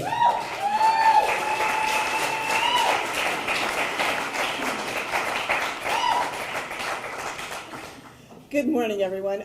I love this day. I know I have stuff I'm supposed to read, but I just need to say I'm always so inspired and a little emotional when I'm here. So thank you for that, because sometimes you just really need it. So it is my sincere pleasure to be here today with all of you to honor and to celebrate the work of individuals, of families, of communities, of providers towards recovery for all. Every year that I'm here, I tell you that this is my favorite event, as I just did. And every year it's true. And I think it's because this day is about hope. Right? It actually lets you see what's possible, what's probable when we're all working on this together. It's about the recognition that although recovery is uniquely personal, it's really all about community, about this community. And it truly epitomizes for me that idiom of it takes a village, because every person in recovery is backed by their very own village. And that's kind of an extraordinary thing when you think about it. From Governor Scott's perspective, for this administration, our goal is to make sure that every person who's working towards recovery has that village. And sometimes that happens organically. Sometimes government doesn't need to be involved. Thank God. But sometimes it happens all on its own. But other times we do need government to be part of it. We need that village to be built and funded and sustained as part of an overall system. And you'll see, you heard a little bit about legislation that's happening nationally, a little bit about legislation that's happening now. But this year, the governor has built recovery into multiple aspects of the work in front of the legislature right now. So as part of our budget, it's around recovery and addressing homelessness. For part of the funds from the opioid abatement, the settlement funds, there are recommendations from the Department of Health and from the committee itself around recovery funding. We built recovery and the concept of recovery and a village into the Rural Health Transformation Funds, those funds that just came from the federal government. And you'll see lots of different pieces of legislation and supports as we continue the work to slowly and steadily, I was just talking to Melinda about this, quietly kind of build the system of care that we really need to have. And like recovery itself, it takes a village to make all of that work. So we are counting on the governor, on the executive branch, and all of those individuals in state government across the state. We're counting on our legislative colleagues. We're counting even on the judiciary to know how to use the resources that are put in front of them appropriately and to make a difference, one individual, one family at a time. Part of that effort is reducing the stigma and fear of substance use disorder by naming this illness and naming definitively the probability of recovery. And the governor is particularly proud to do that today by proclaiming this day, February 11th, 2026, Recovery Day in Vermont.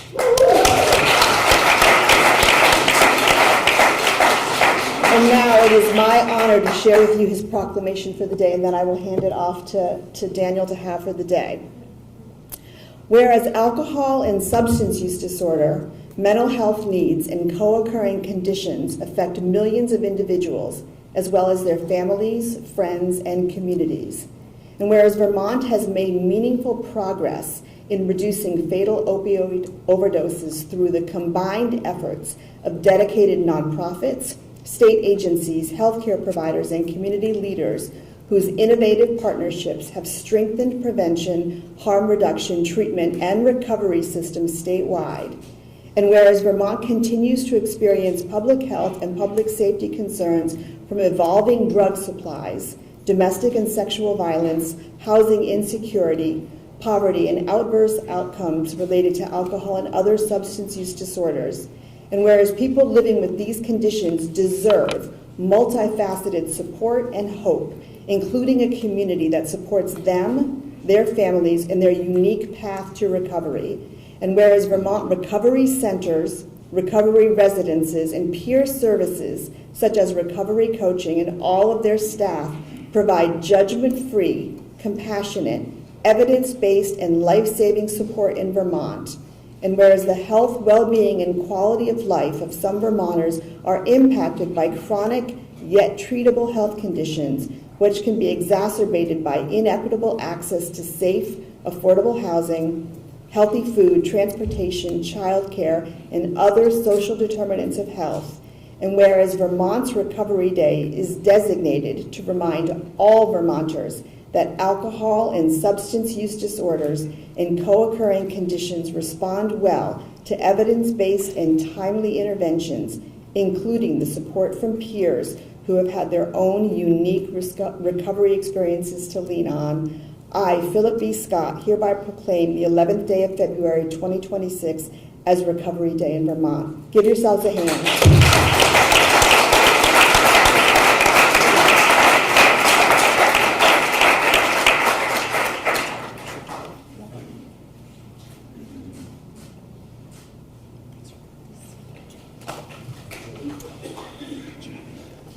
This is for all of us. Okay, so I'm going to put it back there. Please feel free to take a picture of it. Take whatever you want. And this is for all of us. And it's taken a long time for us to get to the point where we have such amazing things. So,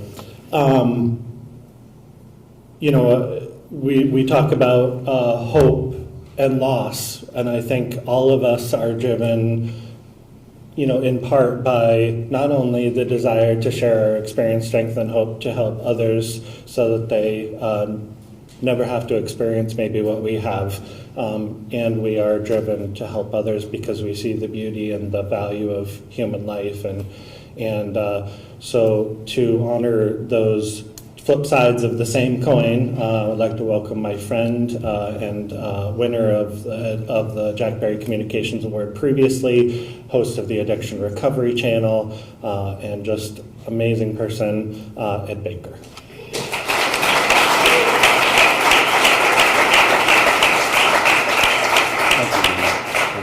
Thank you.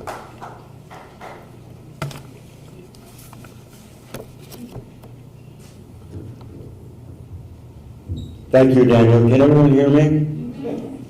Thank you, Daniel, for your kind words, your friendship, your leadership. Thank you, everyone, for being here today. I want to recognize the people who have been at the podium this morning for setting in motion a beautiful, powerful momentum. I want to recognize the award recipients for their hard work, their advocacy. Thanks for the shout out, Benjamin. I'm Ed Baker. I'm a person in long-term recovery from severe alcohol and drug use disorder since October of 1984.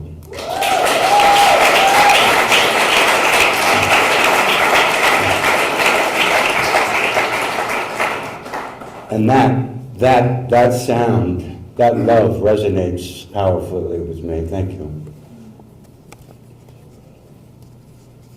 I'm otherwise known in the secret rooms as Eddie B. So it's 41 years in recovery, a lifetime. And I've come to understand a few things. And this morning, I want to share one of them with you. The truth of the matter is that my recovery began long before October of 1984.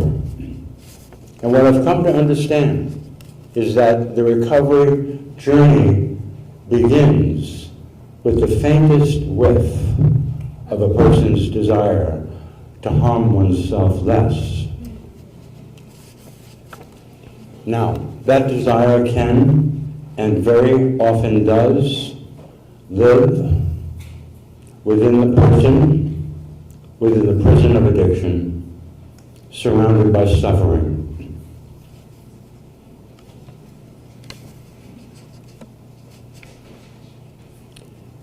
This can be for a very, very long time, and some of you know that.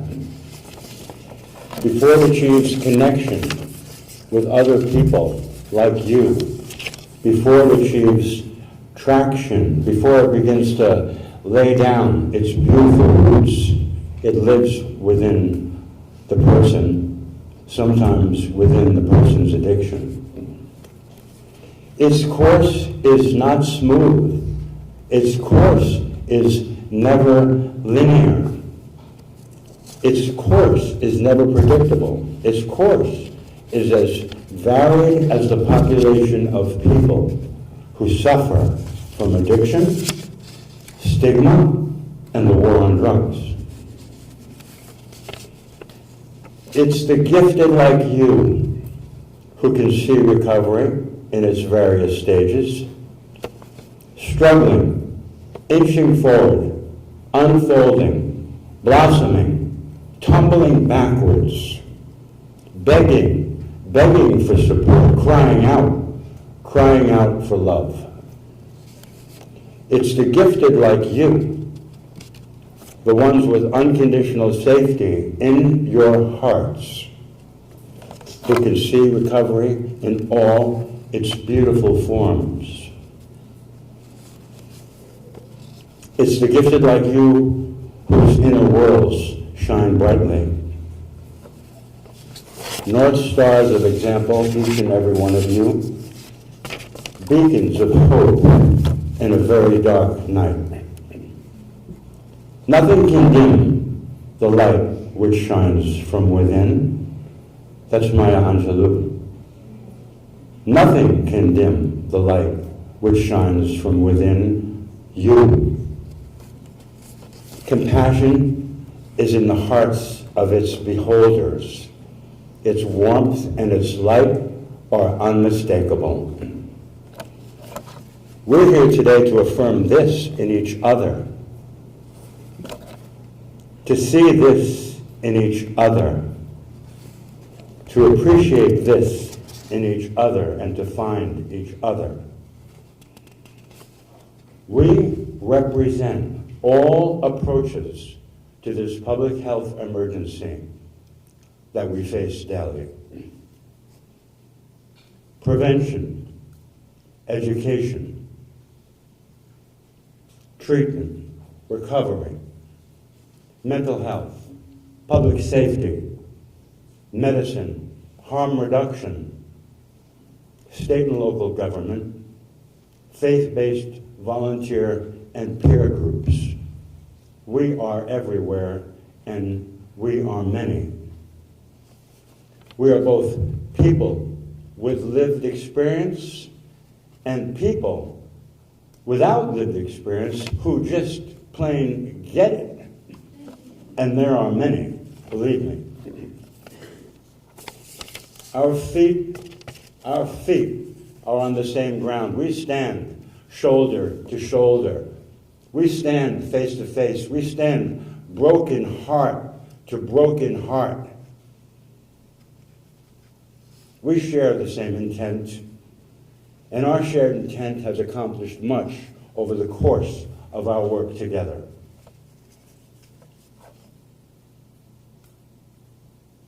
Now, within our shared accomplishments, and again, they are many, and regardless of our deep commitments to those suffering from the harms of drug use among us,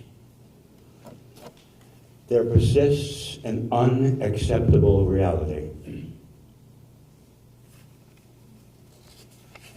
Over the past decade, it's estimated there have been over 1,500 of us here in Vermont taken by accidental drug overdose. or substance use passing, the loving term used by Kimberly Blake and her beautiful, beautiful group of team sharing parents. And this continues today. Each and every one of these 1,500 of us is someone's one and only. Someone's only one. Needless to say, this is unacceptable. This is the tragedy of our lifetime. We must do better. It's for these lost loved ones that we join in our reverent moment of silence. In our shared silence, we commit to the relentless pursuit of a better world, a better reality, a world where people who use drugs in a harmful manner and need our help are met with our love. Please join me in silence.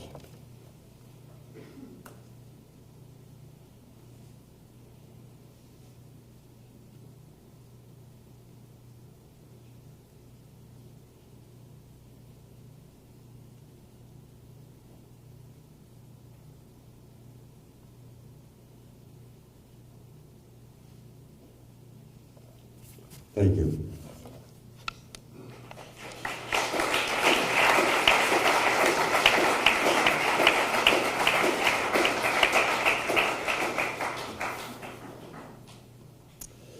And now to reflect upon the incredible work going on to change this narrative and to take us forward, our two incredible people, our Deputy Commissioner Kelly Doherty, who is also the co-chair of the Opioid Settlement Advisory Committee, and Dr. Rick Hildebrand, the Commissioner of the Vermont Department of Health, and we're so excited and thankful to have you here. So, Kelly.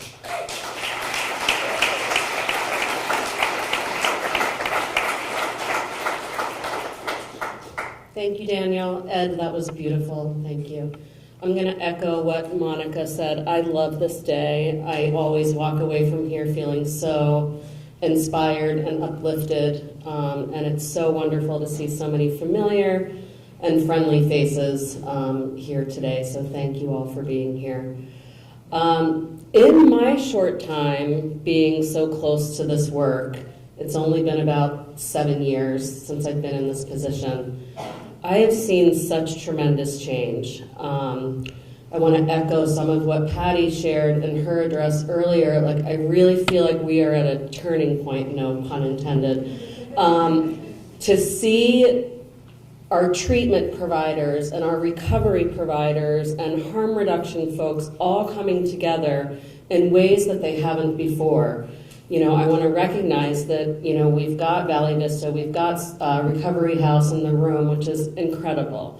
The work that the recovery centers have been doing over the last couple of years with respect to the new certification process for peer recovery coaches, as well as for recovery service organizations, is amazing. And I know it has not been easy. And I know that there's still a lot of work to be done in that area, but it really is moving the recovery movement forward in such new ways.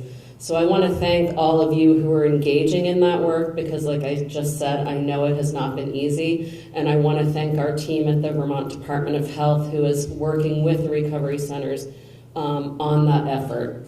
It's really incredible to see.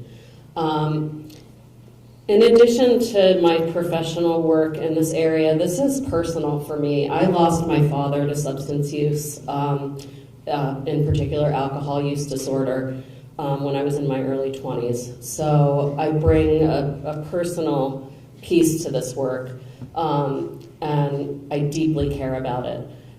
So I want you all to know that we are here for you at the Department of Health.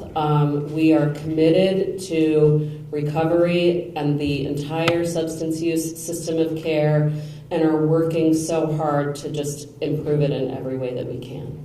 And with that, I'm really pleased to introduce our new, I think I can still say new, Commissioner of Health, Dr. Rick Hildebrand.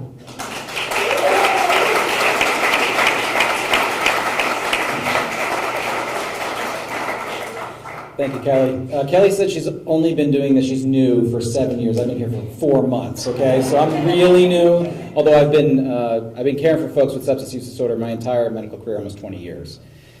Thank you for having me here today. Thank you for the Vermont Association of Mental Health and Addiction Recovery and to Recovery Partners of Vermont for hosting today and inviting me to share a few remarks. It's truly an honor to stand with you on Vermont Recovery Day. Today is about far more than awareness. It's about people. It's about courage, resilience, persistence, and the extraordinary capacity for humans to heal. And that was on full display today, as we heard from so many amazing speakers. Throughout my career as a physician, I've seen firsthand the impact substance use can have on individuals and the people who love them. I have seen something just as powerful, though. I've seen recovery. I've seen how people can reclaim their health, reconnect with their families, rebuild their lives, and rediscover hope. As the Commissioner for the Vermont Department of Health, I spend a great deal of time with data, with rates, trends, charts, projections, and these numbers matter. They help us understand the scope of substance use, and they guide our prevention, treatment, and policy efforts. But days like today remind us of something equally important.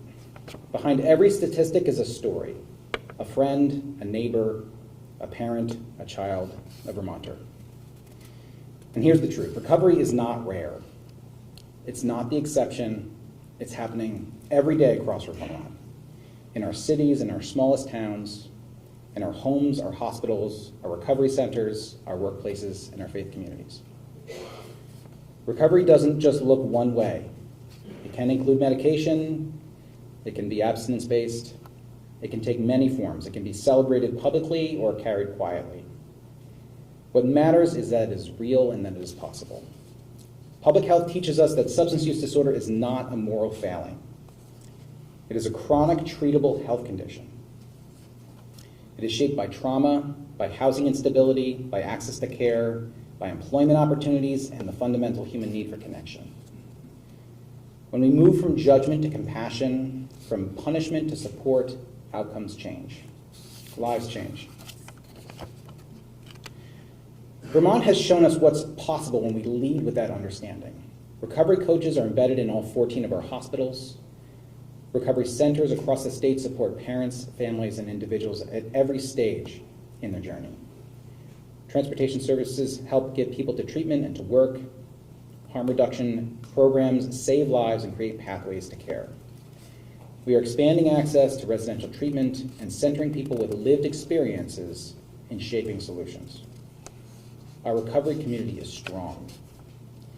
But there's more work to do, and progress only happens when we work together. To those in recovery, thank you. Your courage and your honesty inspire us. Your presence here is proof that healing is possible. To families and loved ones, your support makes recovery sustainable. You walk this journey, alongside someone else, often quietly, without recognition, and that matters deeply. To advocates, providers, and community partners, thank you for building systems rooted in dignity, evidence, and care. And to anyone who may be early in recovery or uncertain about taking those first steps, you belong here. Sorry. Help is available. Recovery is not a straight line, but every step forward matters. Let today remind us that recovery is not only a personal achievement, it's a public health success. It's a community commitment. It's a shared responsibility. Thank you again for VAMHAR, Recovery Partners of Vermont, and thank you all for showing up, for supporting one another, and for believing what we in public health know to be true. When we invest in people, communities thrive. Thank you.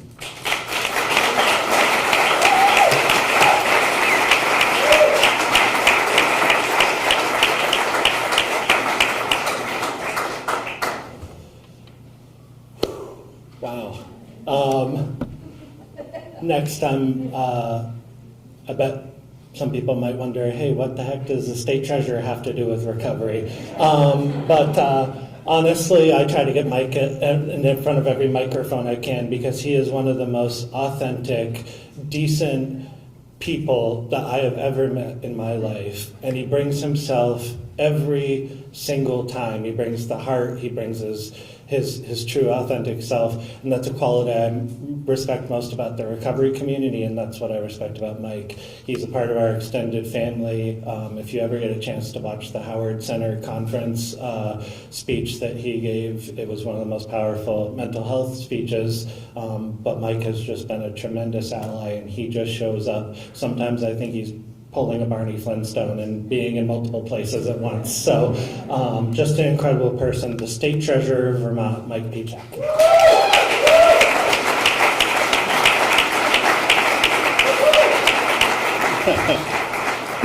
Well, thank you so much, Daniel. I was worried I might start tearing up during my speech, but not before my speech even began. But I really just want to say thank you so much for having me. But more importantly, I want to say thank you to all of you that are here, everyone that is a provider, everyone that is a mental health support provider, everyone that's a peer coach, everyone that is a leader in your community, the work that each and every one of you is doing each and every day. It's not just changing lives in your community, it's saving them. And as we heard from Ed Baker, we have a lot of work to do on making sure we are saving every life we can here in Vermont. It's really hard to imagine other work that's more critical and important than the work that you're doing every single day. And to those that are here with us that have lived experience, I also want to say thank you for being here. Thank you for having the courage to be here. Thank you for having the courage to walk the path of recovery. Thank you for having the courage to stay in recovery. And most importantly, thank you for having the courage, really the extraordinary courage, to be here to share your story with other people so they know that they're not alone.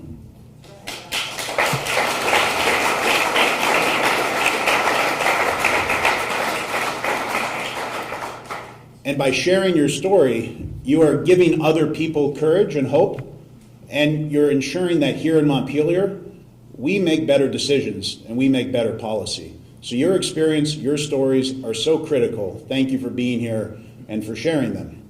Now, in my opinion, when we're talking about recovery, it starts with a really simple belief. And that belief is this idea that everybody matters and that everybody deserves dignity. And for me, that belief is really personal. I learned it when I was a kid, growing up in Brattleboro. My parents were very involved in the Brattleboro community. They gave back and helped people at almost every opportunity that they had. My dad was a small business owner, and he was really big on making sure we spent our money locally in Brattleboro, that we kept our money local, that it supported our community. It meant that every Saturday morning we had to go to this diner on the end of Main Street that didn't have very good food. And the silverware was never particularly clean. And I had to ask my dad, why do we have to come here every Saturday? There's other options. And he said, because they're my client, and they show up for me, and I'm going to show up for them. And he lived that value in other ways. He helped raise money so we could have lights on the football field in Brattleboro, so we could have this community event of Friday night football games. He helped raise money so we could have a teen center in Brattleboro, so kids had a safe place to hang out after school. He helped raise money so we could expand our golf course in Brattleboro from 9 holes to 18 holes. And again, on that one, I was about 15 years old, and I had to ask him, Dad, you don't even play golf. Why did you spend so much time on this project? And without really thinking about it too much, he just said, Brattleboro has done so much for me. Brattleboro has done so much for our family. It's the least I can do to find ways to give back. And that idea, that sense of moral obligation to give back, to help those and to help those communities that have helped us directly and indirectly, I think is a really powerful value for all of us. And I know it's something that's shared in this room. The work that you're doing every single day is giving back to the communities that have given us all so much. But it was my mom and the experience of my mom that really instilled this value and this lesson that I mentioned that I think is the core to recovery. You know, she started a soup kitchen in Brattleboro in 1982 on St. Patrick's Day. And her and her friends that started it, you know, they served 12 meals that day to 12 people. And now they serve over 45,000 meals a year at St. Bridget's Kitchen. And she helped run the kitchen for 40 years.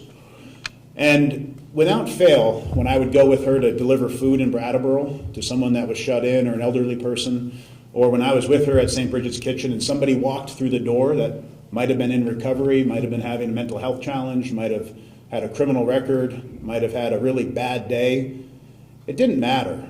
Because every single person my mom encountered, she treated them with love and with dignity and with kindness and with patience. And it really instilled in me the idea that everybody has value, everybody matters, and everybody deserves dignity.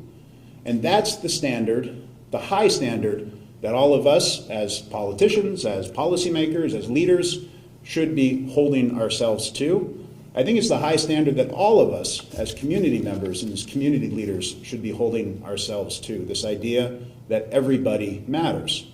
And if we're going to have policies that are trying to help those in recovery or seeking recovery, then I think we have to have that at the core of our mission. How do we create policies to make sure we're creating a Vermont, we're creating an economy where everybody matters? I think it starts with housing.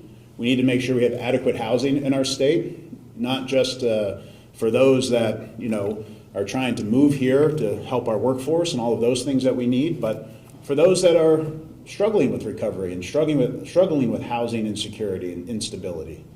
How can you get better if you don't have a home and a roof over your head and a bed to go back to and a place that you know will be there for you tomorrow and next week and a month from now? Housing is critical. It's why we've prioritized in our office. We've invested now $125 million into housing across the state, supporting 1,700 new units of housing. We need to do more to support sober homes and recovery housing. We need to do more to support all kinds of housing. But it is a great step in the right direction.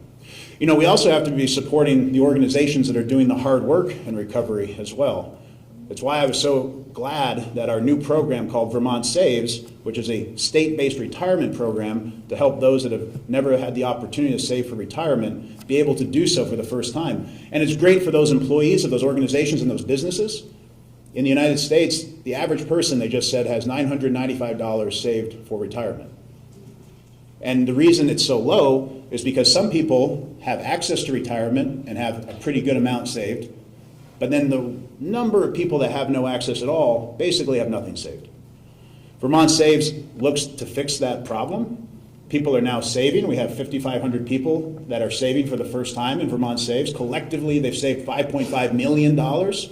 And there are a number of recovery organizations that themselves, as an employer, are now in Vermont Saves, providing that benefit to their employees, giving them the respect and the dignity and the opportunity that they deserve. We also last year eliminated up to $100 million in medical debt and protected Vermonters' credit scores from medical debt going forward. I thought this was really critical because people that are trying to get better, people that need to access health care, they shouldn't be weighed down by the extraordinary cost of medical debt. That can certainly impact them financially when their credit score goes down, but it can also impact from a health standpoint. They're less likely to go see their doctor. They feel the shame of owing medical debt. They think their doctor might not see them. They're worried about going into even more medical debt. So by partnering with an organization called Undo Medical Debt, we're able to eliminate up to $100 million with the one-time, relatively small investment of $1 million. And our office is hard at work doing that right now. We hope to have more information about the initial eliminations in the near future. And I just want to close also on an item about workforce. You know, in a moment in our state and in our economy where we have a critical workforce shortage, it's all the more reason that we need to double down on our efforts from those of us and those of you in the recovery community to make sure every Vermonter is as successful as they can be. We have jobs that are going unfilled. We have economic opportunity that's not happening because we do not have enough workers in our workforce. Certainly we have to build more housing. Certainly we have to make Vermont a more affordable place. But we also have to make sure we're investing in all of the Vermonters that are here, that they are achieving their highest potential.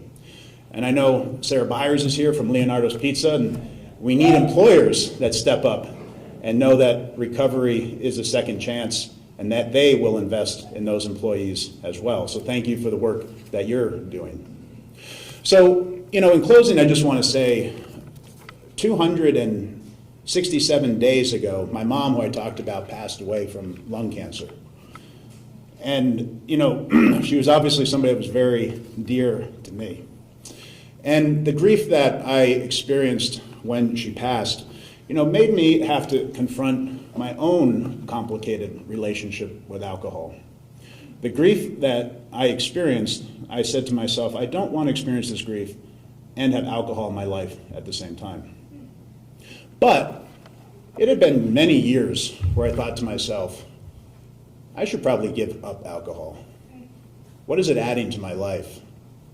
But quite frankly, I didn't have the courage to do it. I thought about all the things I would be giving up. Because it's so ingrained into our society, it's so ingrained into our culture, it's so ingrained into our friendships, our personal lives, our activities. But I knew I had to do it, and I knew my mom wanted me to do it. So I did it. And it was hard.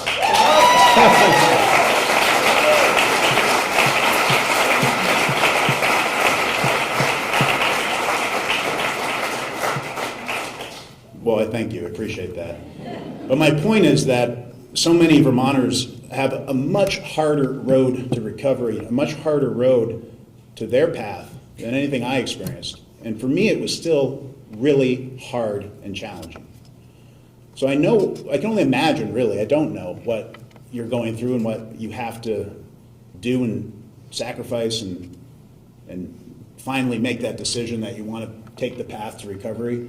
But my message is that as long as I'm in public service, as long as I'm here in Montpelier, you'll have somebody walking right beside you, right behind you, encouraging you, supporting you, with open ears, an open mind, and an energy and a desire to make sure we are the leading state in the country on supporting those in recovery.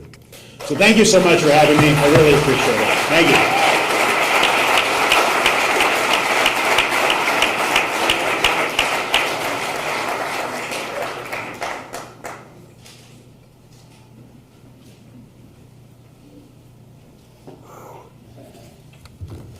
All right, we have a really special feature now, and I'd like to welcome up Natasha Payton from Lund, and we also have Liz and Sharon from Lund as well who are here. We're just so excited. We're adding a feature that we've never had before, and we're about to show a film, and we're going to hear some really powerful stories. I really, just very quickly going to say, I think that this illustrates the tipping point that we're at. I think when I started my career, I felt like there were people in recovery at tables who knew each other and knew that they were in recovery, but there was this sort of self-sabotage, this self-silencing, we were the anonymous people. And there was this fear that, being yourself might cost you something down the road. And to be in a room full of hundreds of people, to watch films about people with lived experience, to see what all of you are achieving, and to see people working at the state who are in recovery and out and about it, it just is... It's monumental, and every day it makes it easier for everyone to be who they truly are, and where what was once a liability to become an asset. And so now we're going to tell some stories and show you how the power of lived experience and how there truly is nothing about us without us. Thank you, Daniel. My name is Natasha Payton, and I'm on the Development and Communications team at Lund. And if you're unfamiliar with Lund, we're a statewide nonprofit that serves children and families through adoption, clinical treatment, and parent-child center services. And really all of our services and programs aim to strengthen families so that children can thrive. And I'm really happy to be here with you today. It's been such a powerful day so far, and I'm excited to be able to share this project with you, Recovering Loudly, Stories of Moms in Recovery. You can go to the next slide. So this project came to be because a former Lund Residential Treatment Program client came to us after hearing this quote, "Recover loudly so others don't have to die quietly." And she had been sitting with that and wanted a way to tell her story on a larger scale, wanted help building the infrastructure to do that. And so we said, let's figure it out. Let's figure out a way to make this happen. So the partners of this project are really what made the Storytelling Project come together in such a successful way. Lund had the time to project manage a storytelling project like this. The Vermont Department of Health provided grant funding so that we could get materials, so that we could provide stipends to the participants, so that we could provide accommodations, so that we could get participation from folks across the state. And then we were also able to bring on Suzanne Schmidt as our storytelling coach and producer of these videos. She is an expert storytelling coach and has a background in mental health, so having her on this project helped us make this trauma-informed, therapeutic, and just a much more supported project from start to finish for all of our participants. So with all of that being said, please enjoy Recovering Loudly, Stories of Moms in Recovery.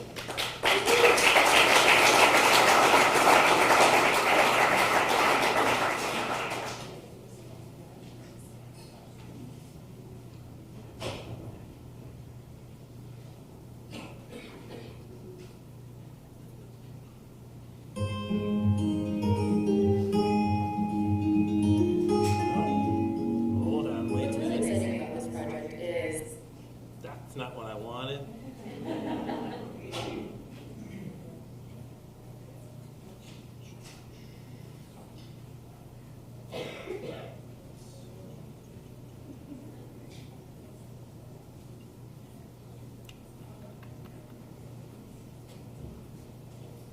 Talk amongst yourselves.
I think so. Do you have a solution? Didn't you take a screenshot? It's embedded in the PowerPoint. It's not seeing this other thing. Okay. I mean, you can hear it, but you can't see it. So it's playing in here, but it's not playing. Okay. Do you have the downloaded version? I don't.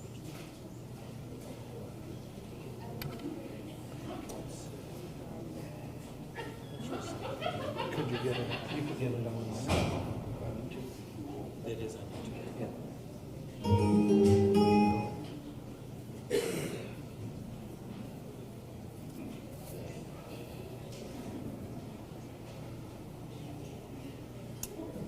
It's just not doing it.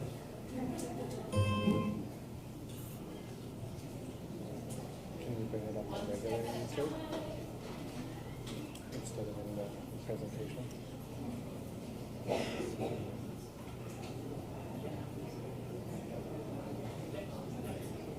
Oh, wait a minute, that's it. Perfect. Yeah, I was gonna say it's on YouTube.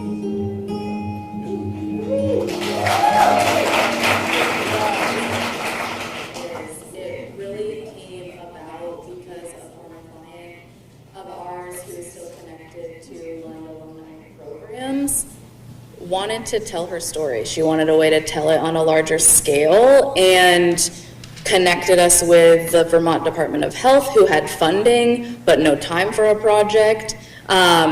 She had a story but needed the infrastructure to be able to tell that story on a larger scale. Ashley helped us recruit additional participants so that we have kind of statewide representation. Not all of the participants have gone through Lund programs, which we also love. We get to see how other recovery and treatment programs are supporting folks across the state. I've lost a lot of people in my life, especially since I've been in recovery.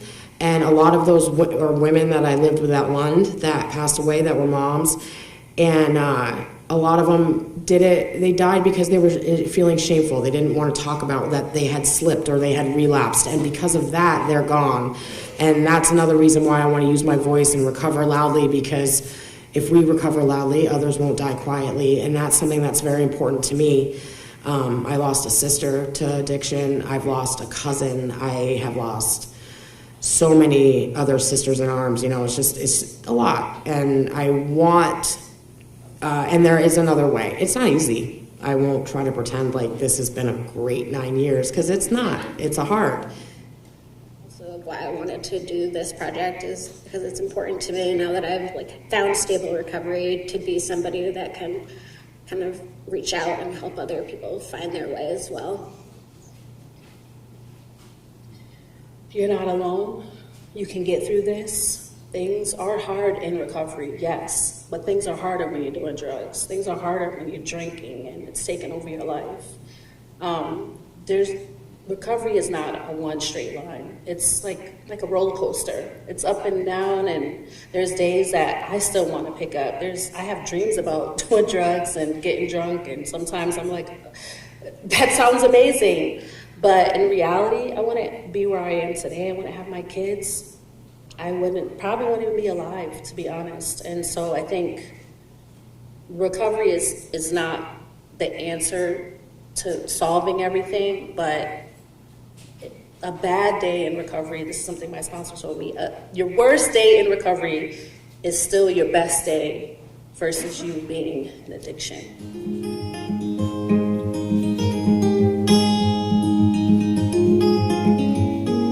One thing that I think was really important is that my parents also got involved with Al-Anon, and they had a counselor as well to kind of help deal with my issues, and that was also a really big thing that helped them learn to kind of take a step back.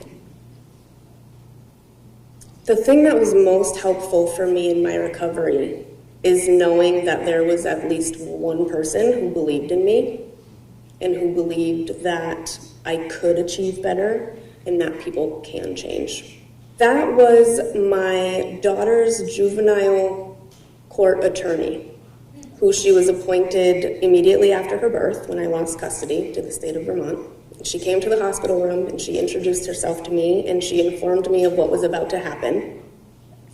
And then she proceeded to sit with me for 3 hours when she didn't have to, so I could hold my baby and have more time with her.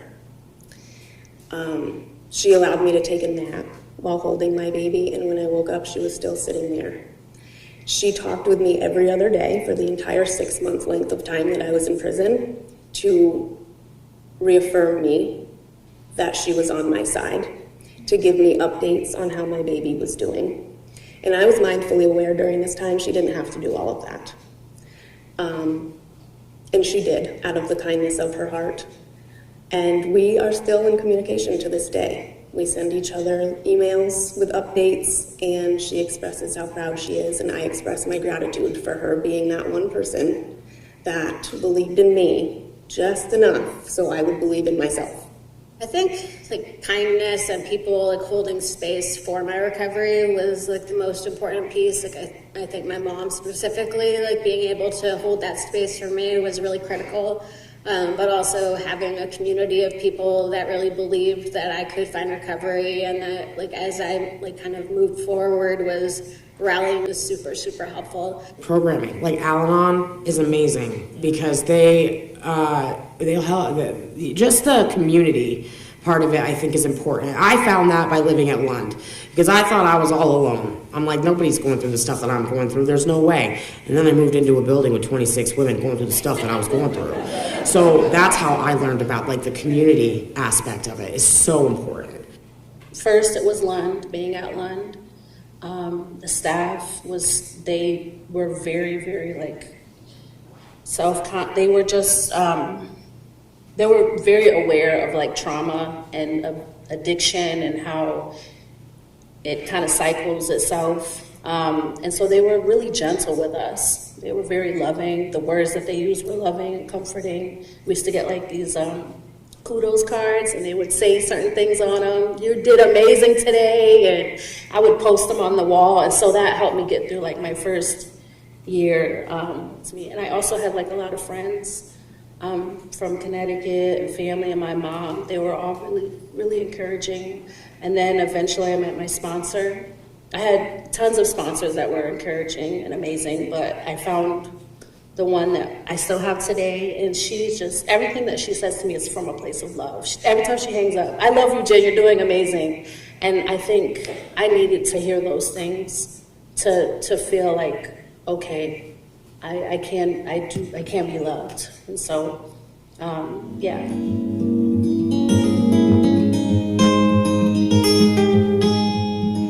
Being a mom in recovery is hard. Life's always a balance, but there's a lot of extra balance with being in recovery of like getting to do AA meetings and doing all those things that are like self-care and taking care of yourself in your recovery, which has to come first. And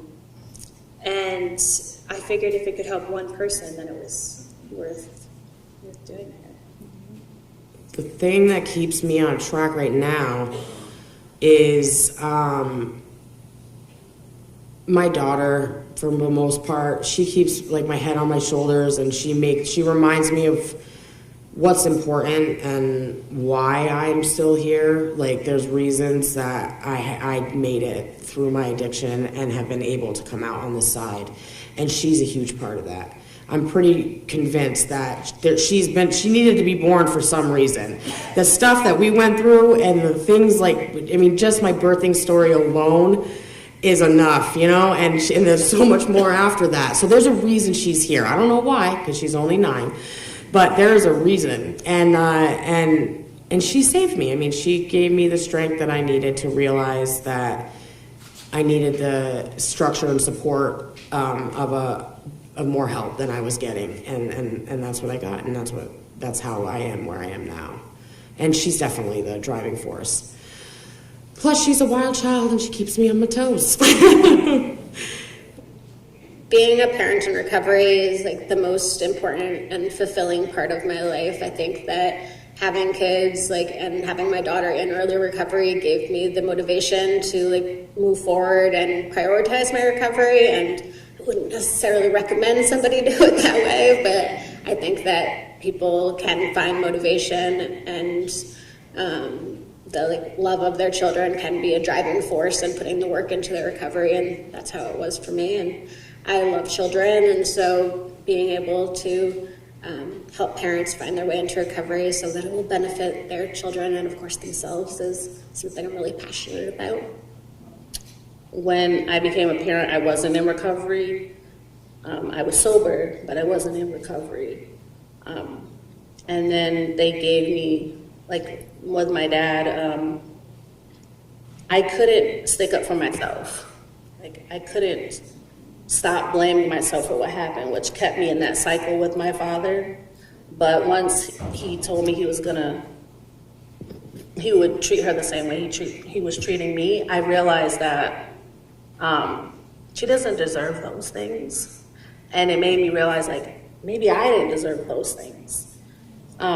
So they've given me, like, I don't know how to say, like, they're not the reason why I'm sober, but they give me a reason to be sober.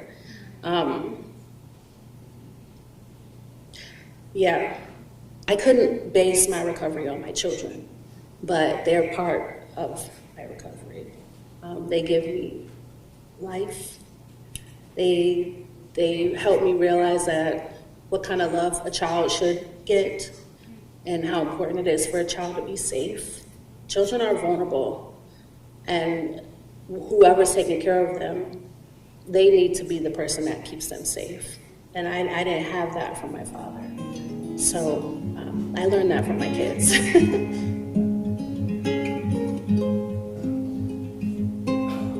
Being able to be honest and talk to my family and my friends about my addiction the way I would about anything else. Not feeling that guilt and shame. So yeah, I feel like there's like a process to being in recovery. There's a lot of work to it, and it doesn't feel good. Don't nobody want to like look at all the bad stuff they did. Nobody wants to do that and be like, okay, I did that. Yes, I did that. How can I make it better? I've told my story many times, and the pity eyes that you can get from people are really kind of hard to handle. Because that's not why I'm doing this. I don't need pity or sympathy. I'm trying to hopefully help people.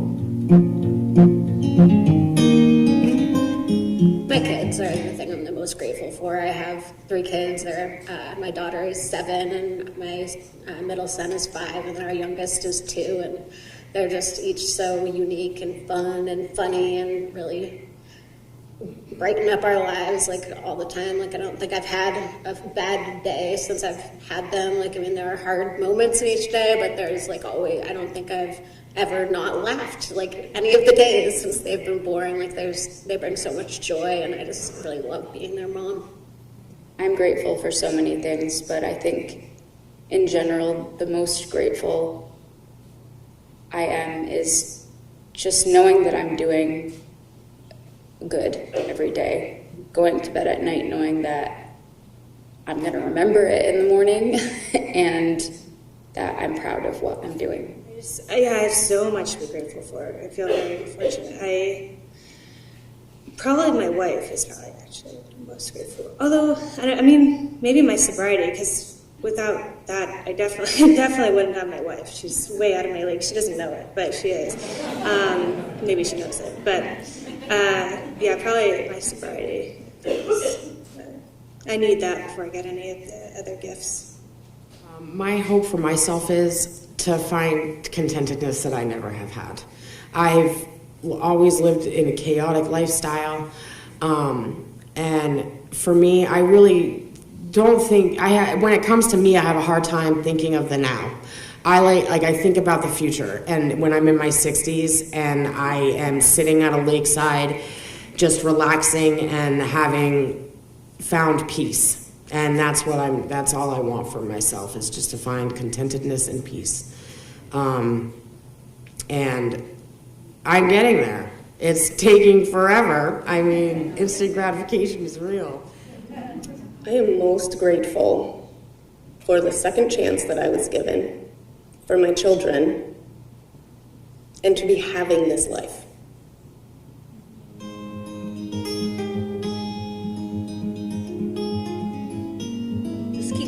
Just keep going on that train, and if you need help that day, call 1,000 people, call 100 people. Don't feel like you're bothering people. Call the right people though. Don't, call healthy connections, and keep your circle. Stick with the winners. So if you see someone that's doing great in that meeting or a recovery meeting, or someone in society that you look up to that's doing what you want to do, then kind of stick with those kind of people. I think so often in the line of work that I do, I see people from so many different backgrounds with the same problem, and I feel like it's so important to know that you don't have to wait until things get to be as bad as you think they have to be. Just show up. one day, sometimes 1 hour, sometimes 1 minute at a time, but to show up for it. It gets better. Keep on keeping on. Yeah. It is about recovery, personal growth, overcoming hardships, realizing there is a grander plan for our lives and the hardships are a part of it, and understanding the power that our thoughts and emotion have over our own lives. Want folks to know that there is still hope if somebody is continuing to have relapses, and also if it isn't somebody's experience that they get sober the first time doesn't mean that they can't eventually find their way into lasting and stable recovery. People being okay with telling their story, because everybody does stuff, everybody makes mistakes, and everybody makes bad choices. And I feel like what it is at the end of the day is how you move forward from those mistakes and bad choices. Because, choices are made in a moment, and those moments are fleeting. And if you can just, learn from them and move forward and grow and try to not feel as bad about it, then that would be, if my story helps with that, then that's all I want.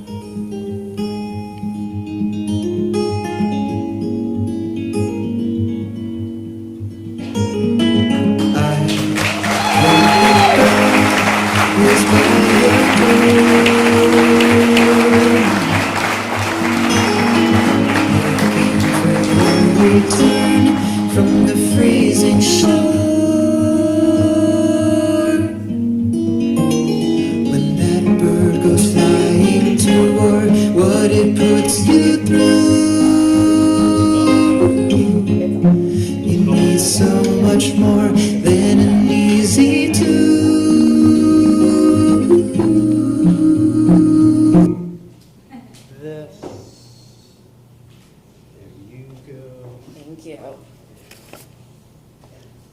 So it's always hard to follow that powerful film, and I'm always happy when I get to do that by giving you a chance to hear directly from some of the participants.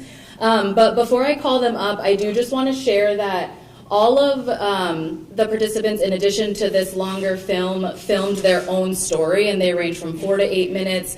They're all available to watch on our website, lundvt.org/recoveringloudly. So if you want to check them out there's also additional resources, discussion guides that go along with the project that you can find out how to access on the website as well. So now, if you could join me in welcoming a few of the participants up today, Amy, Jen, and Rosemary.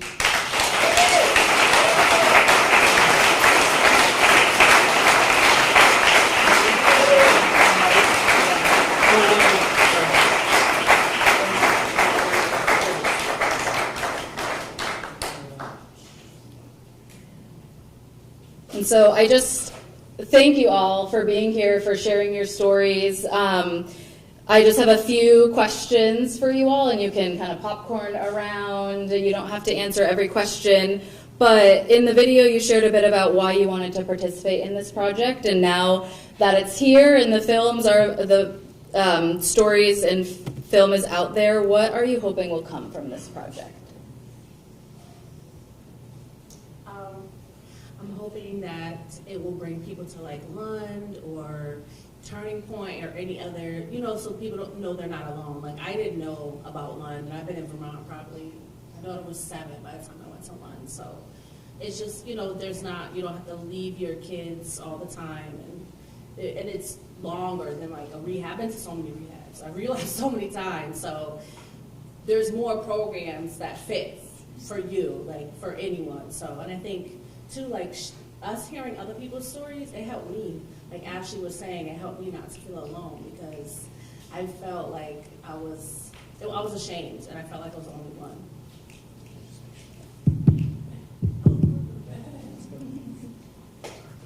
I have to say this actually was my first time seeing the film, and my wife's here, so now she knows that she's out of my league. I didn't know that was in there, sorry. But I just hope it plants seeds of hope, and if it helps one person, then I was worth my wife now knowing she's out of my league. And I think that my addiction brought me to the depths of despair and into jails and into all sorts of different institutions. And I was missing at one point, and my mom was the desperate one, wondering if I was still alive or what was going to happen to me. And so no matter how much I do for the recovery field, I don't think I can ever give back the gift that has been given to me in recovery. And this project combined two of my most favorite things, which are parenting and recovery. And so when I heard that it was happening, I was eager to participate. And I'm 9.5 years sober, so as I get further...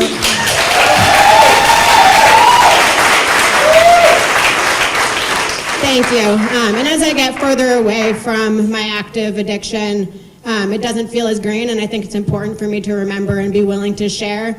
And if my story can help anyone to feel hope, and anyone should feel hope, because if you can overcome the things that I did in my recovery story and then build a meaningful life, then there really is hope for anyone. Thank you so much. I think something that all 6 of the participants touched on is they wanted to participate in this project if it would help one person. And so you're going to help so many people with this project, so we appreciate you sharing. What do you want the community to understand about moms in recovery, and how can community providers better support you? I had to bring my kids with me, so they sitting right over there. The whole time the video, my son was like, ew, you look so ugly. What are you doing? Why are you saying that stuff? I mean, it's hard to be in recovery with your kids, and so like I said in the video, I had spouts of sobriety as I had children, but I also had relapses in those instances. And so like dragging my kids to AA, or don't feel ashamed to do, I think I felt like, oh my God, they're talking, they're playing, my son's playing with his water bottle the whole time the video was going, and I just have to ignore it, but it feels bad bringing your kids. You might get dirty looks and stuff like that, or even asked to leave a meeting, but just go to another one. And it's good for the kids because, you know, they could have this issue, and I hope not, but if they do, they can see other ways to kind of, you know, but I think, yeah, if you're a parent, a dad or a mom, a grandparent, you have kids and you're in recovery, it's okay to still be at those meetings and still bring them to stuff like this, even though they might think you look ugly in the video, but, you know, just, yeah, I think it's you know, because I've heard a lot of people tell me I can't bring my kids to AA meetings, especially providers that aren't in recovery. They'll look down on it, or they'll try to force me to find a sitter. I can't go find a sitter if I know I'm about to, if I want to drink and pick up drugs, my neighbor's getting high, I don't have time to find a sitter. I have to get to a meeting. So it's just, I think that's the only thing, like I've had DCF tell me I'm not allowed to bring my kids to a meeting. I don't, you know, I have a sponsor, so I'm lucky in that, Antonia, but sometimes it can be stressful with the comments that people make, you know.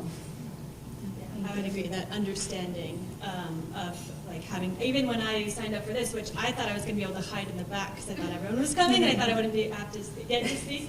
But I think that understanding, I'll echo that understanding of like, when I signed up for this, I said, I might have to bring my 14-month-old, is that okay? And then also like community members stepping up to like watch kids, you know, like I had so many friends in different pockets of the community that have just like babysat at night so I could go out to a meeting, or, you know, even while the kids are sleeping, you know what I mean? So just showing up, even silently like that. And finally, any advice that you have for others in recovery who are thinking about sharing their story, what would you say to them? Be brave.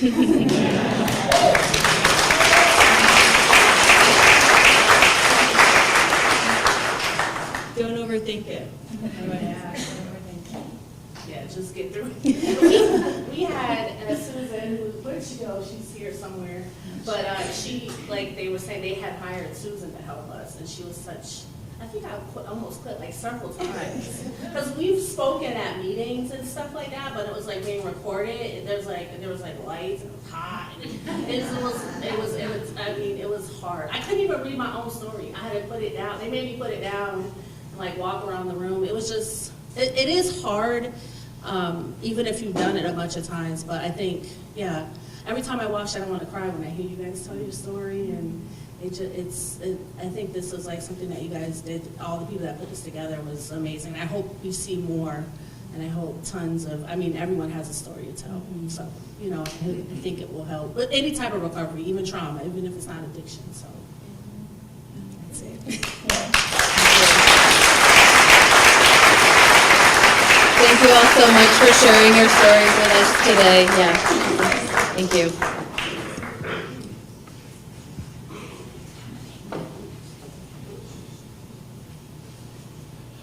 Who here is feeling more inspired and hopeful than when you walked in here?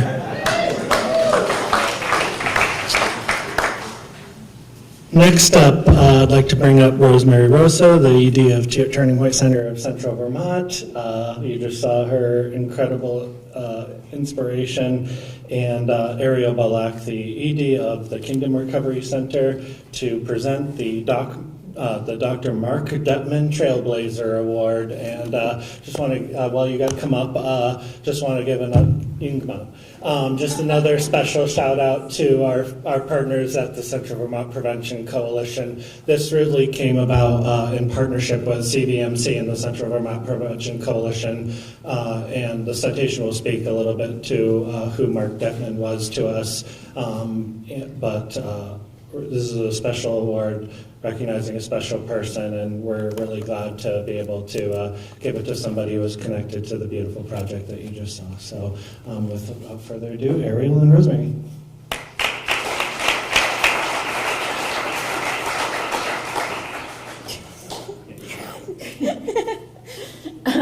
So my name is Ariel Bolek, and I'm a person in long-term recovery, and like he shared, I'm the executive director of the Kingdom Recovery Center in St. Johnsbury. And my name is Rosemary Rosa. I'm a person in long-term recovery, and I'm the executive director at the Turning Point Center of Central Vermont. The Mark Detman Award was created to honor the life and work of Dr. Mark Detman, emergency department physician at Central Vermont Medical Center and driving force in the development of the Central Vermont Prevention Coalition, a leading Vermont collaboration addressing substance use issues. This award honors healthcare professionals for achievement in reducing stigmatizing attitudes held by healthcare professionals and developing programs fostering collaborations between clinicians and peer recovery coaches. And so we are honored to present this award to Katie Leppa. Katie is a nurse and lactation consultant in the Family and Child Health Division of VDH. She focuses on perinatal quality improvement, maternal mortality, and perinatal substance use topics.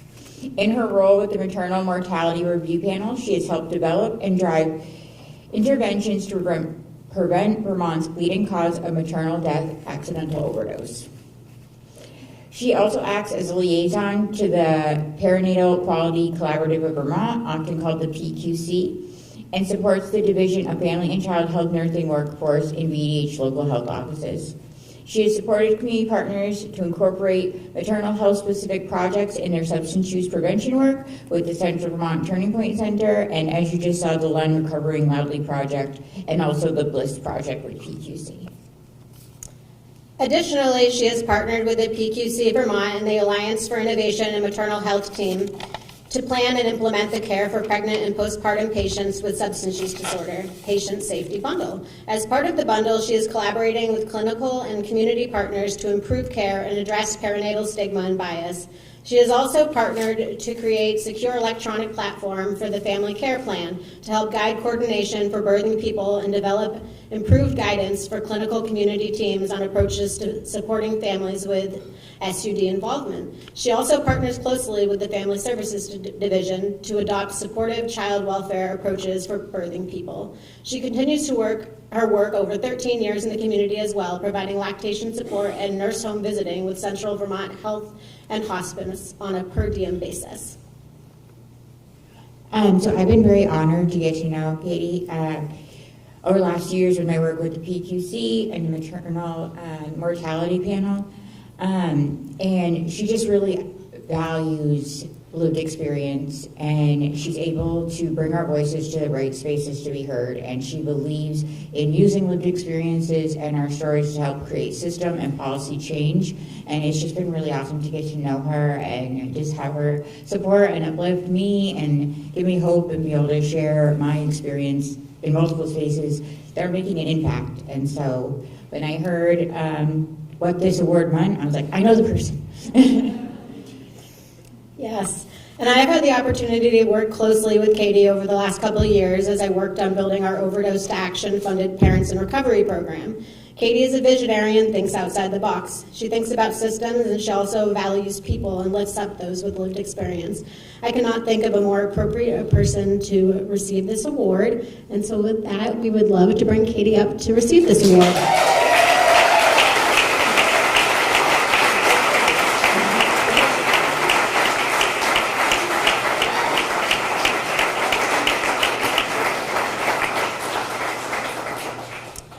This is amazing, and also really feeling the imposter syndrome right now. But anyway, thank you very much. And I wanted to, well, first of all, I don't stand up here alone. As they mentioned, there's a lot of partners who have supported this work and done amazing things. And but I do want to share a little bit about the Maternal Mortality Review Panel, which reviews deaths through people who are pregnant or in that first year after the pregnancy ends. Our leading cause of death in Vermont is accidental overdose. And by far and away. And we review cases every year. And one year recently we reviewed 6 cases, and 2 of them were identified as high risk with substance use disorder. 2 of them looked stable in recovery, and 2 of them had no record of a substance use issue in their lives, in their clinical record, and yet they all died in the year after the birth of their child from an accidental overdose, which really drives home the point that we cannot be picking and choosing who we screen and who we offer services to, because you don't know who's sitting across the desk from you. And the other piece that I always think about is our anonymous survey results from PRAM. We send those out to women in the year after birth, and Vermont is the leader in many ways, and one of those is alcohol use in pregnancy. And we have high rates of alcohol use in pregnancy among across the nation as well. And one of the things that we learned from that data which is self-report anonymous data, that it's women who identify as or who are reporting that they are college educated, they're older moms over 30, and also with private insurance. And what that also tells me is, again, you cannot pick and choose who you think has a substance use issue. And so we really need to support our clinical partners as well as our community partners to universally offer supports, universally screen. And I really see the way forward for that is what we've learned from perinatal mental health. We've done an extraordinary job in Vermont and in this nation around perinatal mental health. We've decreased the stigma. People are screened. People report and disclose their struggle, and we offer them supports. And I don't see why we can't do the same thing with perinatal substance use and really use that as our roadmap to how we can better address perinatal substance use. And the other thing that I have learned from these amazing women is to tell their story, because I'm also in recovery. And I know the shame. And I know I mean, even a few months ago, I wouldn't have shared that with this room. I wouldn't have shared it with anyone besides my husband. So I have seen the way that they stood up and they told their stories and the impact that it has. And so I'm just really impressed with a lot of the women that I work with. So thank you very much.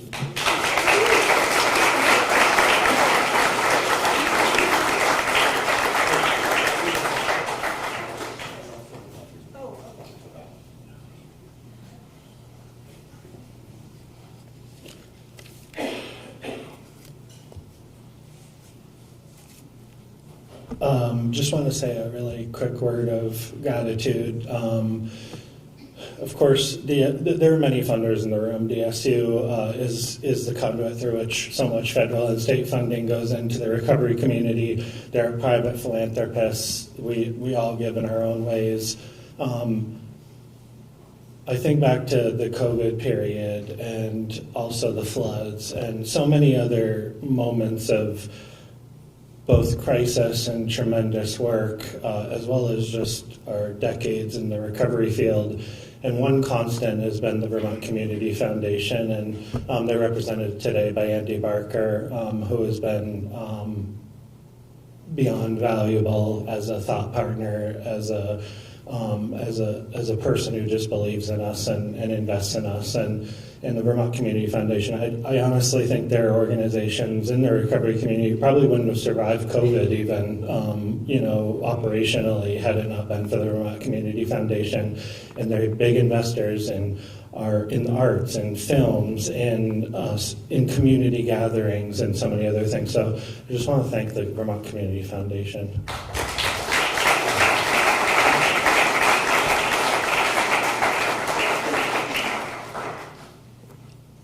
Next up, we're going to present the Tammy Bushell Recovery Friendly Workplace Award. And I'm going to shamelessly just take this moment to thank my colleague Lisa Lord, who is the director of the Recovery Friendly Workplace Initiative and our director of operations. So she wears many, many hats. And I encourage you, please, to visit our table and learn more about the Recovery Friendly Workplace Initiative. We launched in September. We've been doing this work for years, but we launched the actual certification program in September, and we have 22 employers in the first cohort representing thousands and thousands of employees. And just in general, I would say Lisa is one of the most incredible partners and competent, hardworking people. So to present the Tammy Bushell Recovery Friendly Workplace Award, our Director of Operations, Lisa Lord.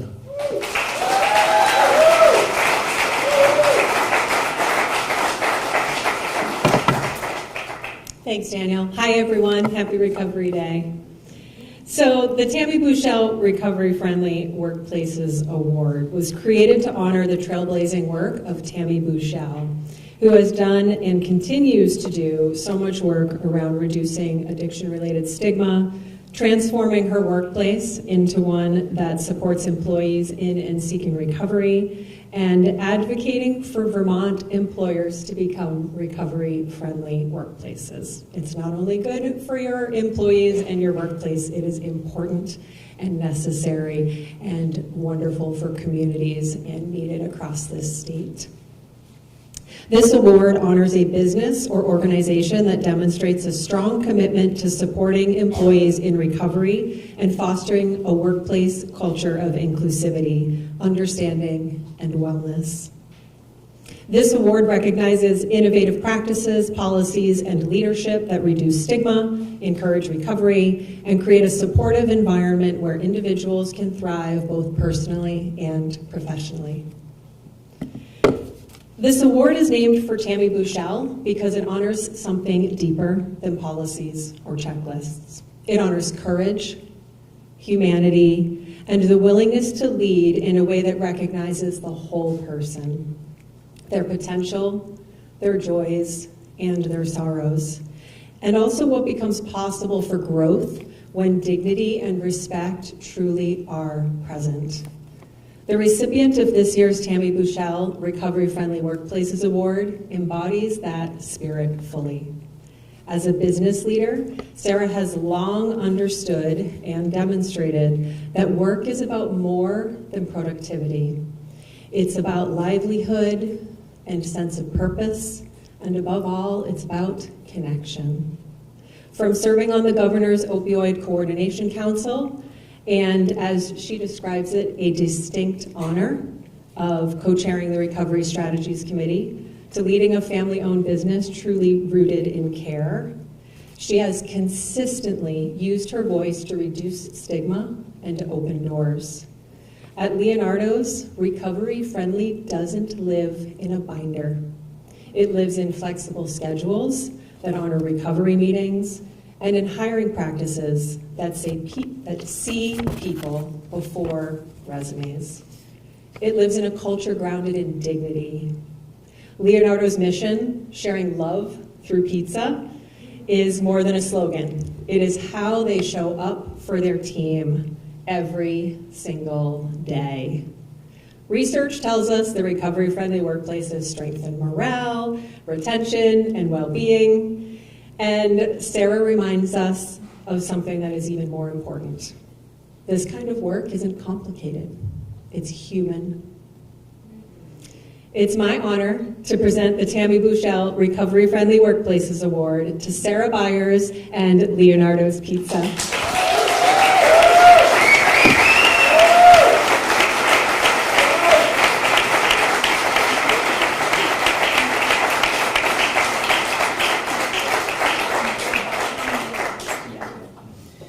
Wow.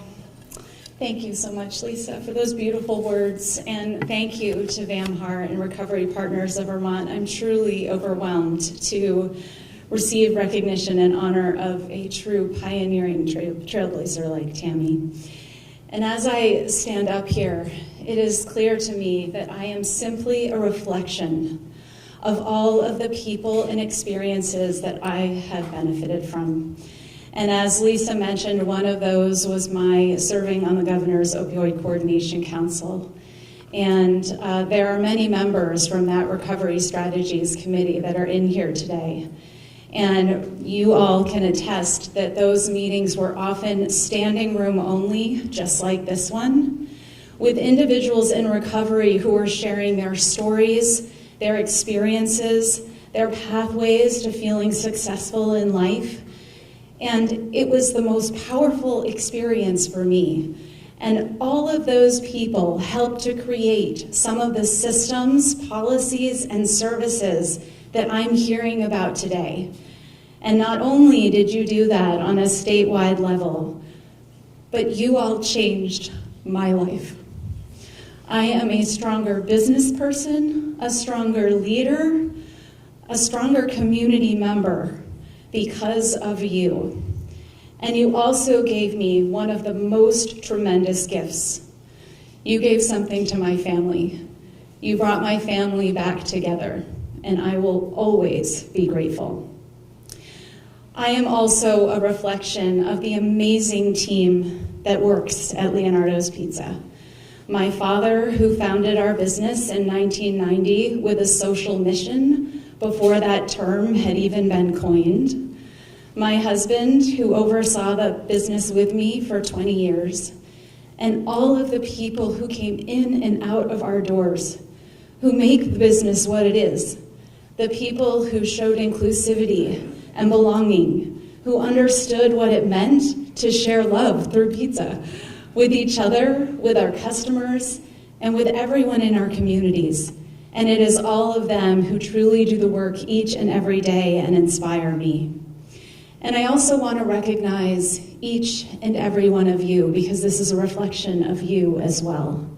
Because when I look around this room, I see love, compassion, understanding, togetherness. And when I look at the world, that's what I think the world needs. I often talk about the fact that the more whole we become within ourselves, the more whole our world becomes. And this room is a shining example of what is possible.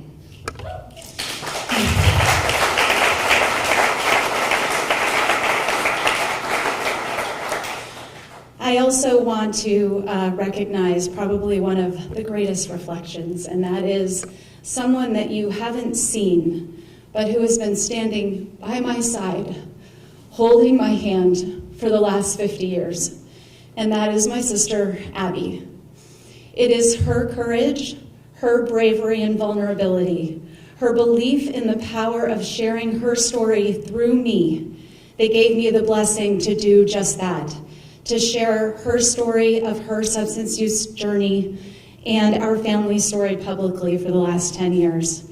She is my greatest inspiration, my greatest cheerleader, my greatest supporter, and I dedicate and share this award with her today.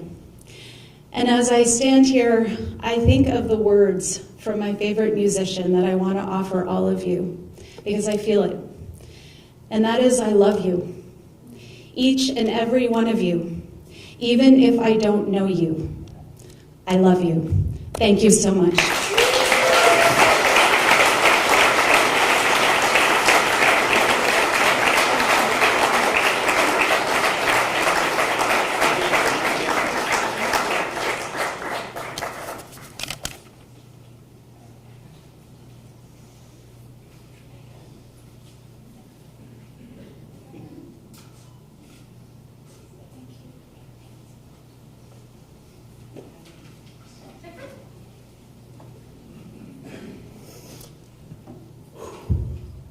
So next we have Writers for Recovery. We're entering the home stretch, and I hope you'll bear with us here, and we'll run a few minutes over. But next we have some readings from Writers for Recovery, and then a short break. Please don't forget to do the activities. On the other side of that blue pillar there, the fake stairs, there is a tree there, symbolic tree. There's the activities on the side. Please take advantage of those if you get a chance. So we're just going to bring up 3 people to read briefly. The first person is Angela Devoid, and she's from my workshop in St. Johnsbury. Come on up.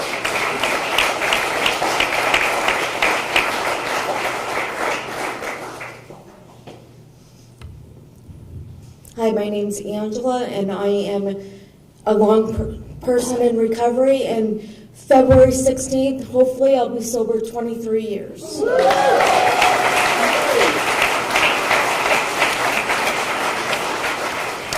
This writing is called My Name is Tired.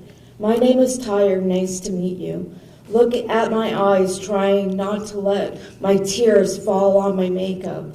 It didn't feel natural to show the emotions I left in my teacup. It's hard to hold on to wishing when all I got was letting me down. The frown lines began to show when I saw my past flash before my eyes.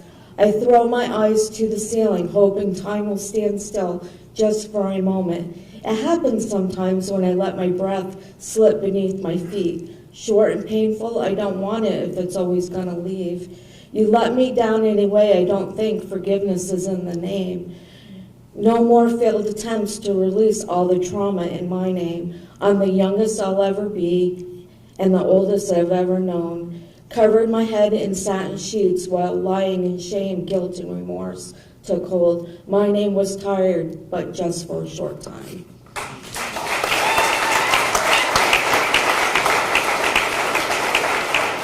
Now we have Denise Walton.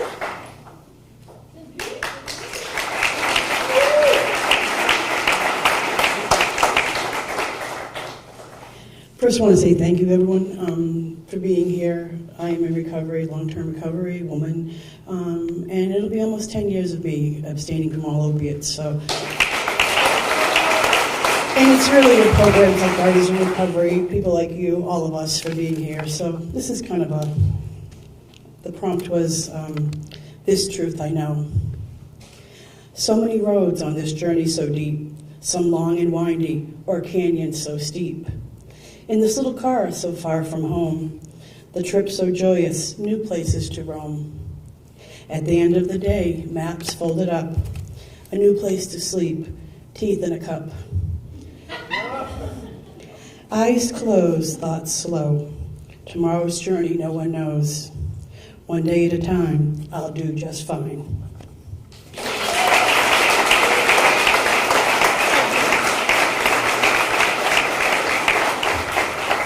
Hi there. Hi there. I do want to read and talk a little bit about our work in the correctional system. But before I do, I just want to quickly say that following Sarah and Leonardo's Pizza closed a little loop for me on a personal level, because many years ago as a freelance writer, I was hired to write the label on the sauce jar for Leonardo's Pizza. And I want to say that now that I know all the recovery work you guys have done, I feel even better than when I got the check. So thank you. Writers for Recovery has had DOC as a partner since our very beginning. They generously provide funding, and they just in fact renewed our funding for another year, so thank you, DOC. I feel really personal about our work in DOC for two reasons, but for many reasons, but for two I want to talk about. One is that the people in there are people that don't get heard, and they need their stories to be heard. And that's super, super important for those people. And the other one is that we on the outside need to hear those stories because they're informative, they're important, they contain incredible amounts of wisdom, and they let us know about a world that impacts us all, but that many of us don't know about. and I really appreciate my groups. I love everyone, and Bess and all of us who work with people in corrections. It's such a great thing, and we love everyone who works with us inside the walls of DOC. I just want to read one short poem. One of the big things that people feel in recovery and especially in corrections, and especially after they get out, is stigma, and I want to read a piece about that. It's untitled. Cut me if you want. I've been cut before, intentional or not, by my own hand or yours. This is not unfamiliar territory. Stone me if you must. A rock against my thick skull may actually do some good, knock some sense into me. Harm me if you will. If it is important that you see me wounded, then here I stand to serve as your target. Break me if you can. Better have tried. And despite every scar, bruise, and wound, I am still here. Thank you.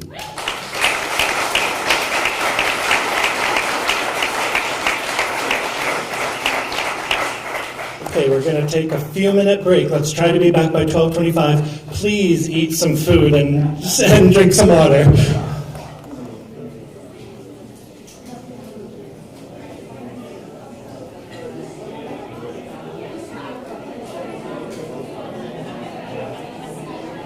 I'm Kimber. I'm Will. Hello, nice to meet you. Good to meet you. This might sound crazy, but you are like a doppelganger of one of my best friend's coworkers. No way. So when I walked in today, Is their name Will too? No. Oh, so that would be the complete. I'll make a photo of you too. Yeah, can I get a picture?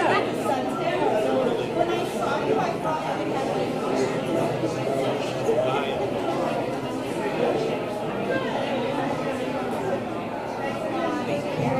That's really fun. So where does he live? Boston, and Tina is a mutual friend of ours, so she's like, oh yeah, I totally see it. I have no relatives in Boston. He's from Ohio.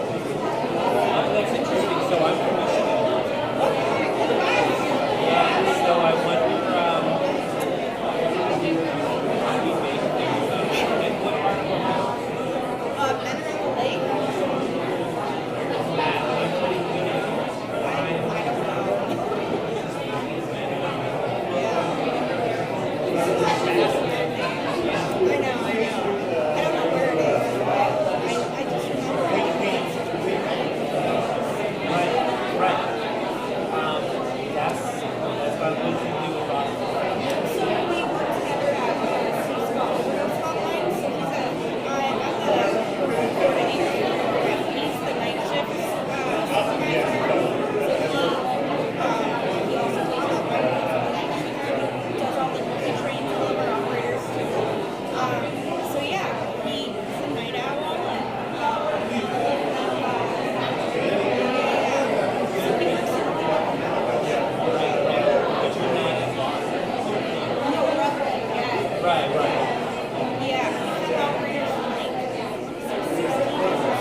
right, folks, if we could start meandering back to our seats, that would be wonderful.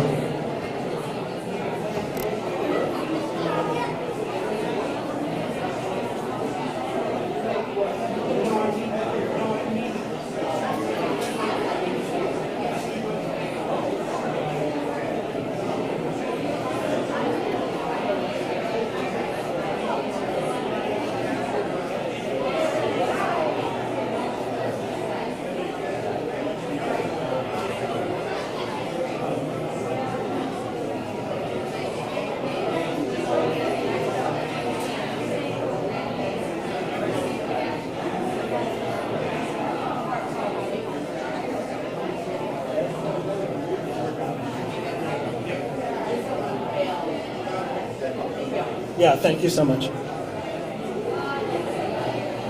All right, if we can find our seats here, we're going to get started again.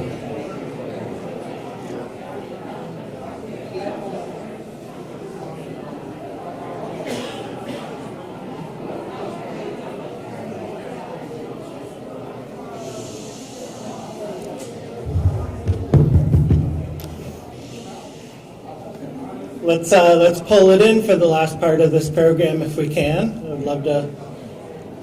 We have two really special people to recognize, and I know we're toward the end of the day. We're gonna power through here. All right. So next up to present our first Lifetime Achievement Award, please welcome Grace Keller.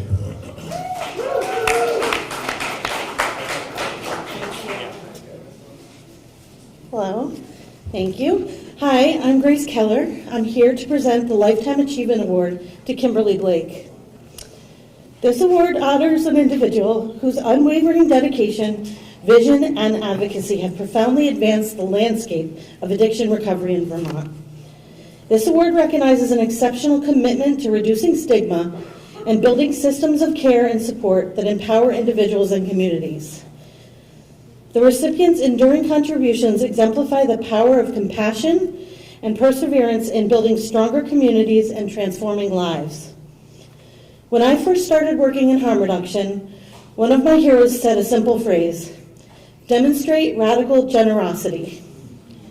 That line stayed with me, and today it resonates because if anyone embodies radical generosity, it's Kimberly Blake.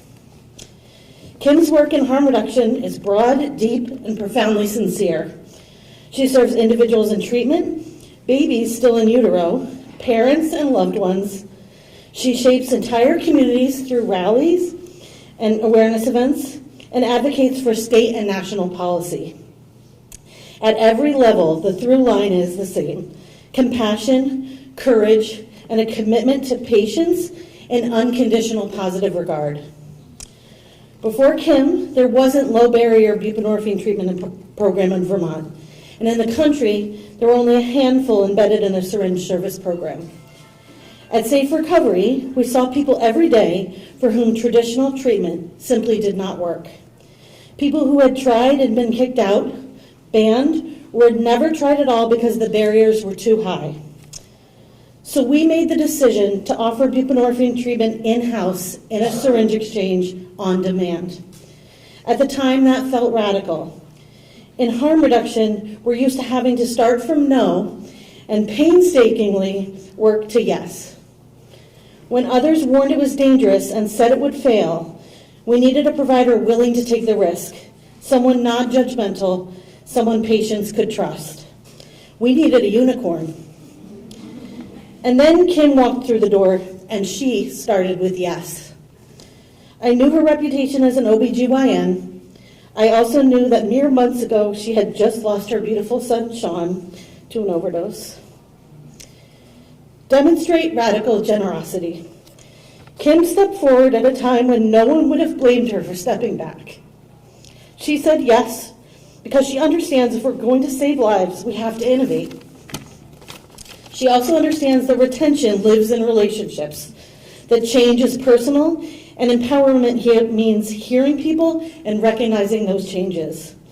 She truly meets people where they are, and she stays. Kim has been a pioneer, among the first to treat people with buprenorphine in a syringe service program and pregnant women in an office setting.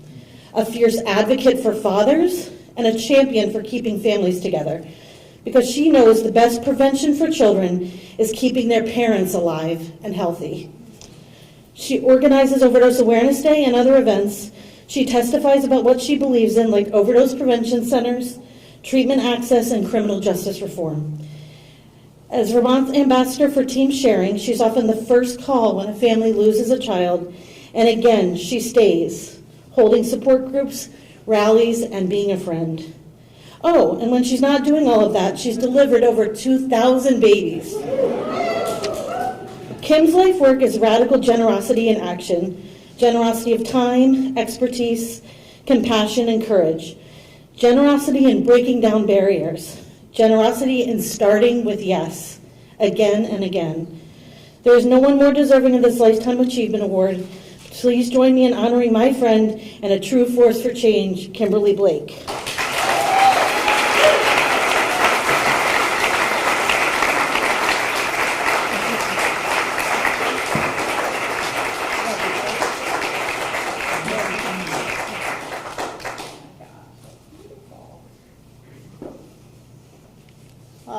Thank you so much. I wrote some things down because now that I might get teary. Thank you very much, Bamhar. Thank you very much, Martina, Daniel. I appreciate you guys always being there on Overdose Awareness Day, which we are planning again for August 31st, so I hope to see you there. It means the world to our parents to have people come to that event. But I really want to dedicate this award to the harm reduction family and community that so generously welcomed me, OBGYN with not a whole lot of knowledge about addiction medicine, and helped me learn how to be a better doctor. Grace, Jess, Monica, Tom, Dalton, and now Sarah, and especially my patients, and I am really, really psyched to see one of them here today. I love the 12-step programs. Al-Anon was life-saving for me, but I know that there are many, many paths to recovery. And I often tell people of the idea of public health crisis that we are facing, somewhat like some type of emergency. I like sailing, so I think of like a shipwreck. And, you know, when there's a disaster, we don't think anything about saving lives. And that's the only thing we think about. So we hand out the life preservers, and we don't ask people to ask us or tell us how much they want the life preserver, or tell them not to share the life preserver with somebody who's right next to them. I think we do whatever we can to keep people alive, and that is my hope, that we make progress, that we open the Overdose Prevention Center, which I'm very excited about, and I feel like that's our next step to saving more lives, that we can do anything we can to keep people alive.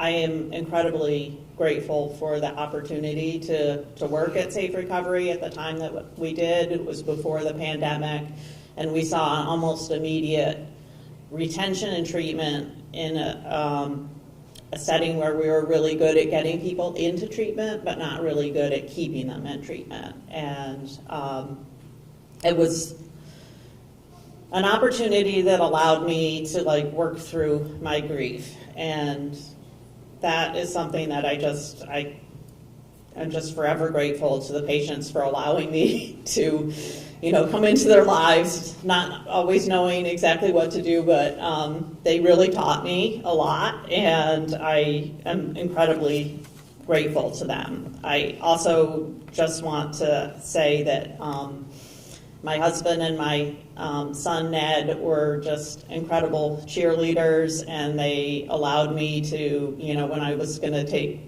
kind of a sabbatical from my OBGYN job let me almost immediately go back to work in a new setting, and we're just incredible support. So I also just am so grateful that they're healthy and in our lives. And anyhow, I'd like to say more about Sean, but I'm afraid I would totally lose it. But I know he's smiling.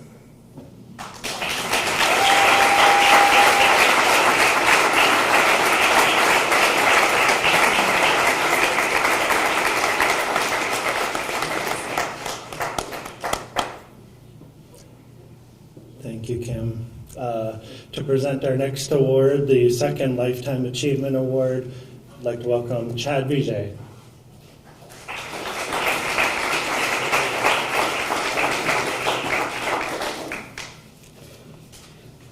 Hello, my name is Chad Vijay. I'm the CEO of Recovery House, Inc., or better known by its programs Serenity House, Grace House, and McGee House. I'm here today to present a Lifetime Achievement Award. Society often measures the work of substance use recovery and saved lives. When we measure lives, we often leave out the details of a life lived and reduce it to numbers. While saving lives is a critical element to the work we all do, we often don't recognize the impact our work has on not only the individual, but families, friends, communities, and society at large.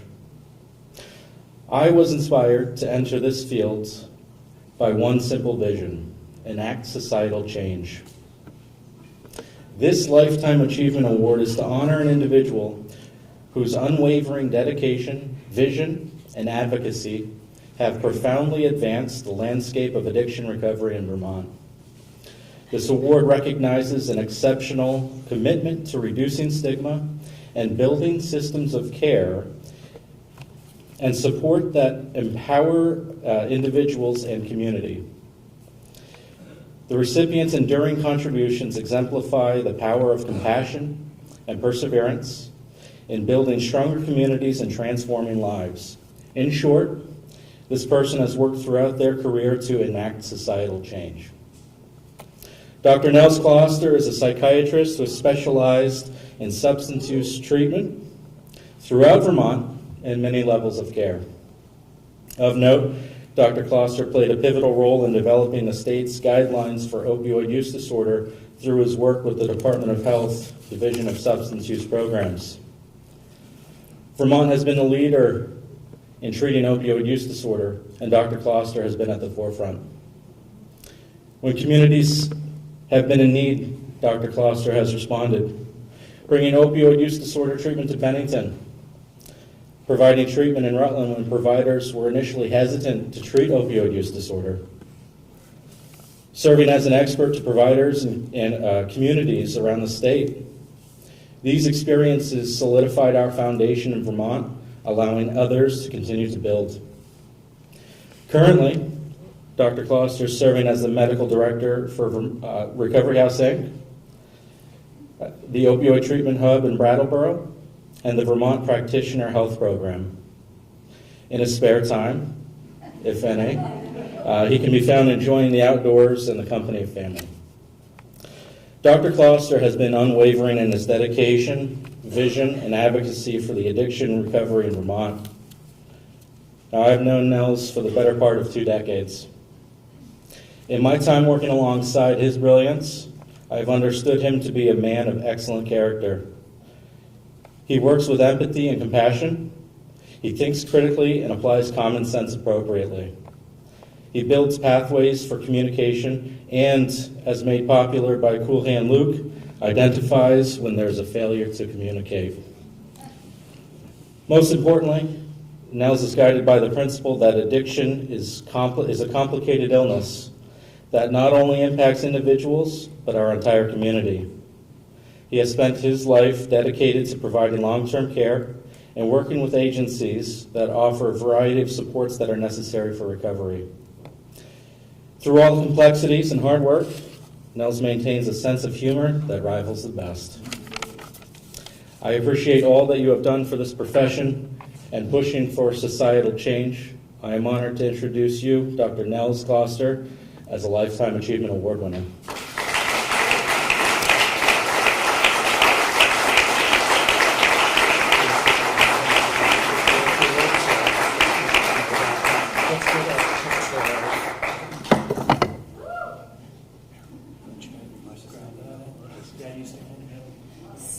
My name is Tracy Thomason, and I'm the Director of Operations for Safida Health. We do have 7 locations, one's in Bennington, and on Dr. Kloster's spare time, he also works for us. I know, and in his spare time, he agrees 100% every time I ask him to be the mentor, the supervisor for another new provider. When I sent this email out to let everybody know in Safida, he said, I was hoping I was going to stay under the radar, Tracy. Just like we don't want our patients under the radar, we don't want you either. And I'm just so honored to have you be part of our team. Well deserved, Dr. Kloster.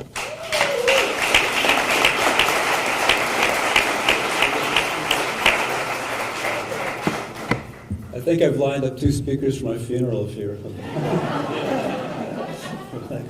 So I had really sort of 2 pivotal moments in my career. The first was an eye-opener during my training when I got to sort of watch one of the buprenorphine trials at UVM when they were bringing that into treatment. I got to sit with one of the patients and getting to talk to him on an informal basis. I realized, I learned that addiction, drug use wasn't just a bunch of amoral hedonists having a good time. I started to learn about the physical aspects of it, and that made so much sense to me that that's what drove me towards that career, because it made more sense to me than anything else in medicine did.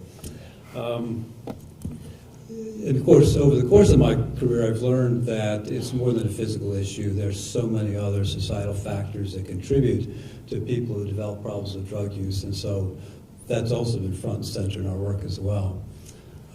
The next pivotal moment came in 2012 when I found myself suddenly unemployed.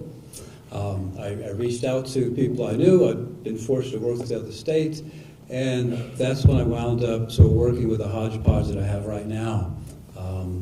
Working with Serenity House, with I think Chad went over the whole list. And that might seem to be quite a disparate group of gigs, but when you're suddenly unemployed, you say yes to everything. And it's just worked out that I've not wanted to drop any one of those gigs, and I'm very grateful for those opportunities. While I'll accept some credit here because you're making me do that, it's really what I've seen my job being is that as the approaches to addiction have evolved, that I've worked with the organizations I'm engaged with to see their work evolve as well, to meet those new standards and approaches. I think we're also very fortunate. I feel fortunate to be at work also at a certain place and time. The time being now, we're starting to see more attention to substance use disorders. We're hopefully seeing a decrease in the stigma involved, and not to mention the resources applied as well. And Vermont, we have to give credit to Vermont for all the work that's been done here. As been said many times today already, Vermont is really leading the nation in the right way to treat people who struggle with substance use. And I'm just a small piece of that whole pie there. But I am often asked, how do you work with those people? And I often tell them I couldn't imagine working with anybody else. So again, I just want to thank you very much.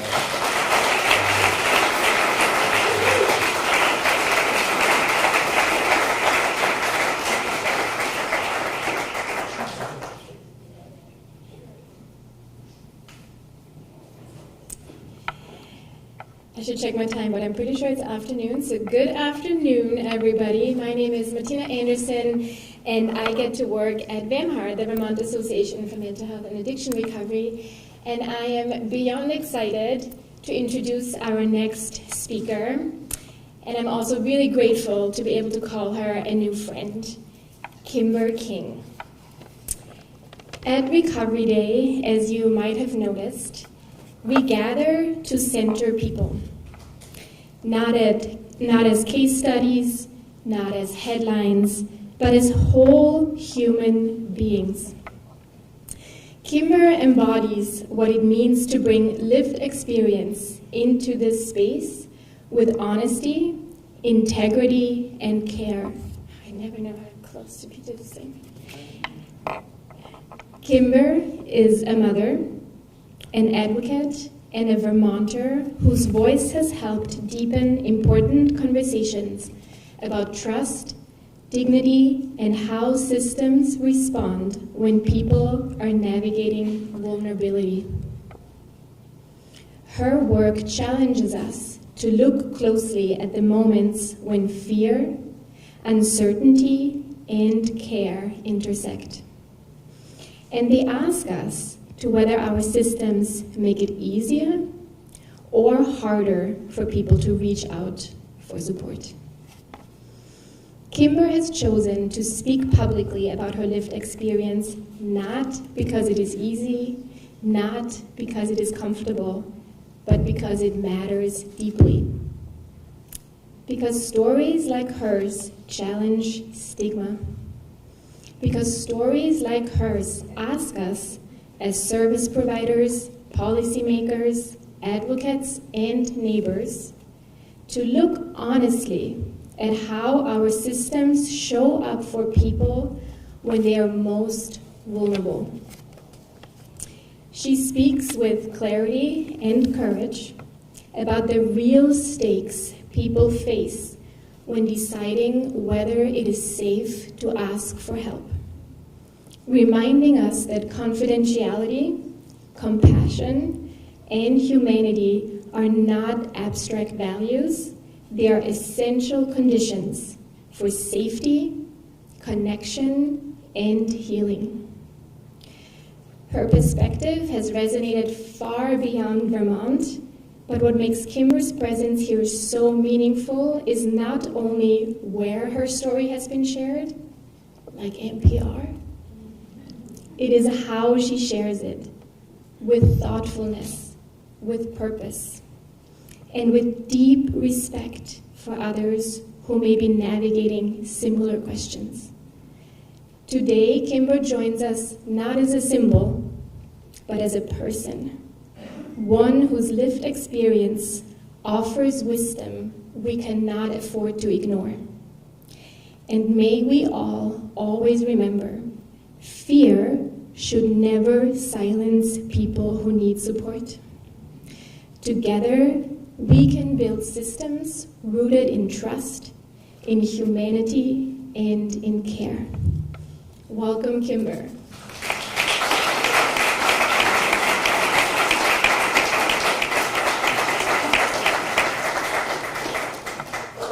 Hi, everybody. All right, is everybody ready to get deep here? How many times have you ever come close to dying in your life? Most people don't really know how to answer that. Maybe once, a health scare or a car accident, something sudden, something out of your control. For me, it happened many times, and I was very much in control. I was choosing my fate over and over again, until one day, a paramedic saved my life. But not in the way that you're probably imagining. Yes, he gave me Narcan, he brought me back from an overdose, but honestly, anyone there could have done that. What saved my life wasn't just a medical intervention. It was 3 human moments, rooted in harm reduction, that changed the entire course of the rest of my life. You never know when a single moment is going to define the rest of your life, especially when it should have been your last. My last moments were altered because of a paramedic named Stephen who believed deeply in harm reduction. Stephen believed that saving somebody's life, even if they never stopped using drugs, still mattered. That giving someone another day on this earth was just as valuable as getting someone into rehab. Because another day means another chance, another choice, another opportunity to live. And that's still helping, because it's better than a body bag. Stephen worked to place cards inside harm reduction needle kits in his town, cards that talked about the dangers of using alone, with a hotline number underneath. That town was also my home at the time, And I got one of those kits on the day I decided to use again. I happened to pick one up after being abstinent for 40 days. I had just gotten kicked out of a rehab. When I got home, I was alone, ashamed that I had slipped, ashamed that I didn't tell anyone where I was or what I was doing. And I knew if something went wrong, I would still be all alone.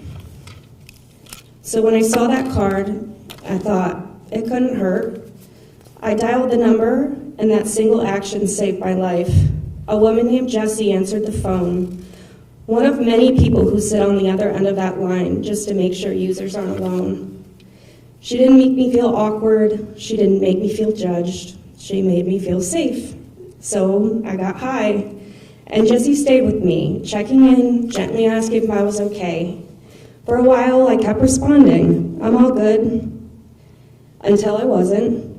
I went silent. I became unresponsive. That's when Jessie called 911. So this isn't an exaggeration when I say I would not be here today without that card, without that call, and without Stephen. Not only did he help put that card into the kit I picked up that day, the day I almost took my last breath, he was also the paramedic that was dispatched to the call. He came storming into my apartment, ready to save my life. I think about that moment often, the odds of it all, the alignment, the sheer humanity behind it. Every piece had to exist. Every person had to show up. And as unbelievable as it all sounds, Jessie and Stephen actually knew each other, despite living hundreds of miles apart. The card, the call, the response, that's harm reduction. And that day, I wasn't ready to be abstinent, but I also wasn't ready to die. I wasn't ready to stop, but I was ready for another chance. That's the space harm reduction lives in, and that's why harm reduction belongs in every conversation, in every program, in every community, because addiction doesn't live in silos, and neither should our response to it. Harm reduction belongs wherever people are struggling, wherever people are still using drugs, and wherever people are still trying to survive another day. It should not be shamed, it should not be dismissed, and it should never be treated as the opposite of recovery. Harm reduction is not the absence of hope. It is hope, kept alive long enough to matter. It's what keeps people breathing until they're ready to change. It's what keeps doors open instead of slamming them shut. And it's what says you are still worthy of care, even if you're not ready to quit yet. Recovery doesn't begin the same way for everyone. For some, it starts in treatment. For others, it starts in survival. And harm reduction is often the bridge between the two. People often say harm reduction is enabling. And my response is, yeah, it is. It enabled me to stay alive. It enabled me to get better when I was ready, to rebuild my life, to do the things that make me proud, and to do the things that make my family proud. And now it enables me to get back to people who are still where I once was. Because harm reduction isn't replaced recovery for me, but it made it possible. What I found in traditional recovery spaces at times was a feeling of either being in or being out, sober or not, welcome or not. What I found in harm reduction was community. I was welcome no matter my status. Having a child gave me another kind of community, and it taught me something important. Drug use is not a moral failure. I've met people who use drugs and are loving, attentive, incredible parents. Your use alone doesn't define who you are. The opposite of addiction is connection. The opposite of isolation is connection. And we lose people when we turn addiction into a moral judgment instead of a human reality. So today, I ask you, especially those working in recovery and those working in harm reduction, to stop seeing ourselves as separate, to stop working in silos, to remember that we are serving the same people, just at different moments in their lives. Because the people we serve don't live in categories. They move back and forth, they struggle, they try again, they relapse, they survive, and sometimes, eventually, they recover. And at every one of those moments, they need community. So let's stop asking, which side are you on? And start asking, how can we support you today? Let's build pathways instead of walls, warm handoffs instead of closing doors, conversations instead of judgments. That might mean recovery spaces learning to sit with people who aren't ready yet. It might mean harm reduction spaces staying connected to treatment when someone asks for help. It means sharing resources, sharing language, and sharing responsibility. Because when we work together, people don't fall through the cracks. They're caught. And that is what real community looks like. I ask you to erase what you think you know from headlines and stigma, to forget the noise, and remember my face. Someone who's been on the inside. Someone who found her way out, not through shame, but through support. Not everyone can quit the way society thinks that they should. Sometimes the help has to come first. Just like the card, just like the call, and the people who showed up before I was ready to save myself.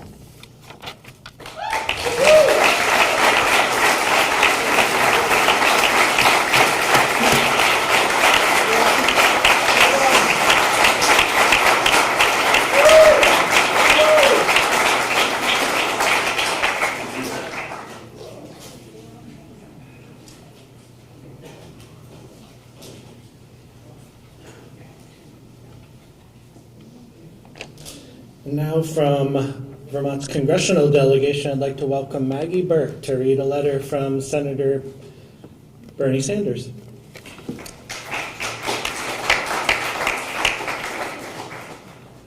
And we have Carolyn Wesley, who will read a letter from Becca Ballant, and we have Robin Lunge from the office of Senator Welch. So I know they would want to be here if they could, but we're going to go with some letters and videos, and thank you, Maggie.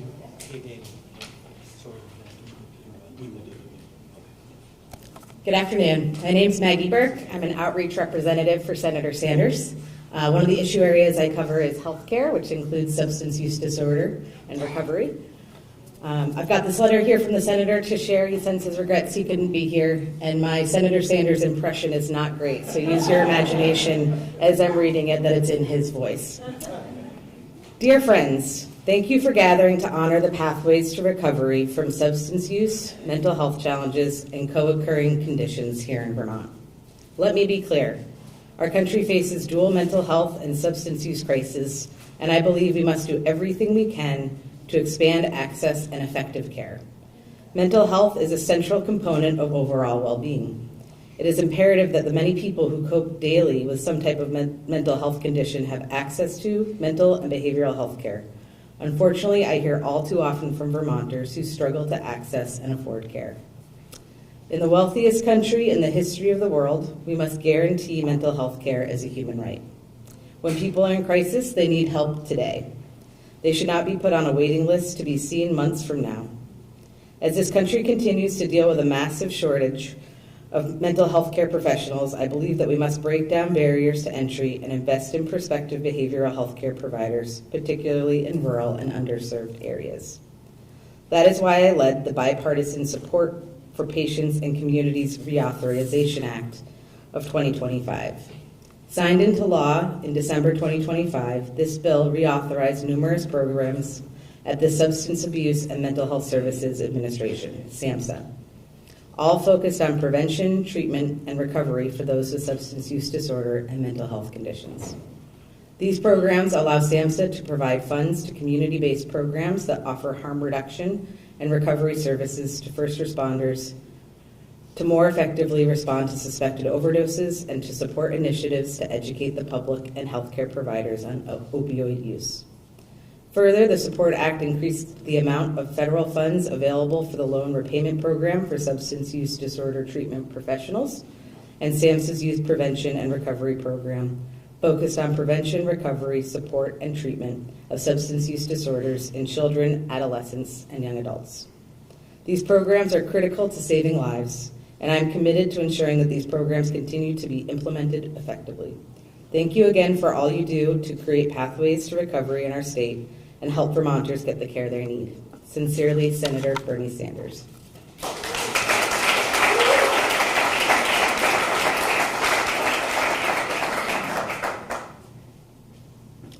I'm just going to say a welcome real quick. Hi, everyone. I'm Robin Lunge. I'm Senator Welch's policy advisor and outreach representative, and he was very sorry he couldn't be here today, but we had him record a video for you.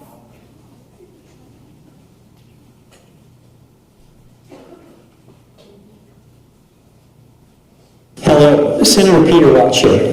Thank you all for coming together for Recovery Day 2026. This day celebrates all of you who are engaging in recovery, and it brings together so many people from all parts of the recovery community. People with lived experience, family members, providers, policymakers, and others. We're not only celebrating recovery, we're also honoring courage. Recovery is not a straight line. It's a series of brave choices made in quiet moments, on hard mornings, and in the face of doubt. It's choosing to stay, it's choosing to ask for help, it's choosing to try again. And today, across Vermont, we recognize the incredible strength it takes to do that work. Vermont has always been a place where people look out for one another. Recovery reflects that spirit. It reminds us that mental health and substance use challenges, they're not moral failures, they're human experiences. And recovery is not just about surviving. It's about reclaiming purpose, reclaiming dignity, and reclaiming possibility. After today's convening, I hope you leave committed to building a Vermont where help is accessible, stigma has no home, and every person knows they're not alone.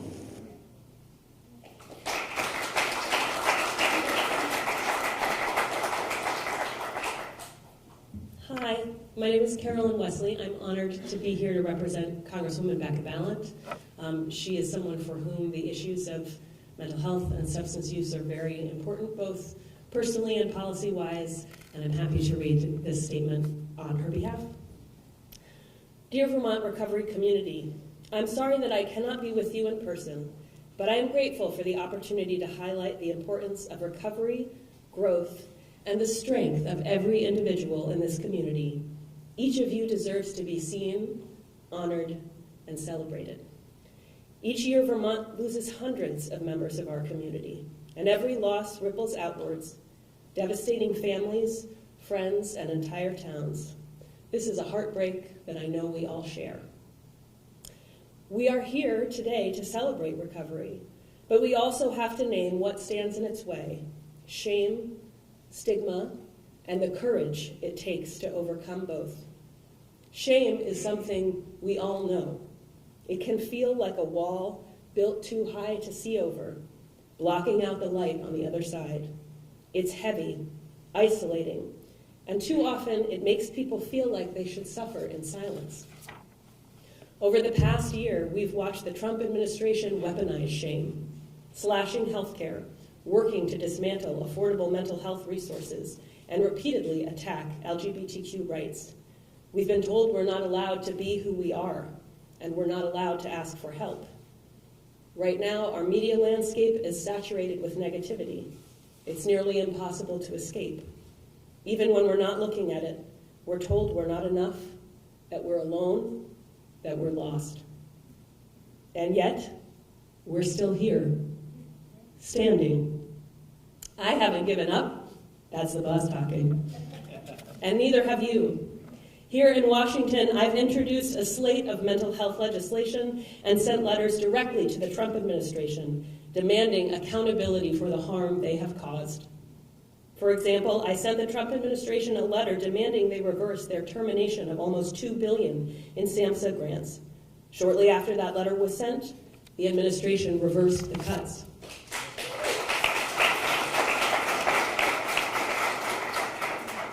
I understand that showing up with courage is hard, and that's why it's all the more important. Every one of us needs someone willing to stand beside us, steady the ladder, and remind us that the sun is just beyond the wall. Shame, when left alone, can choke our growth, but with care and connection, it can be pulled out by the roots, making room to heal.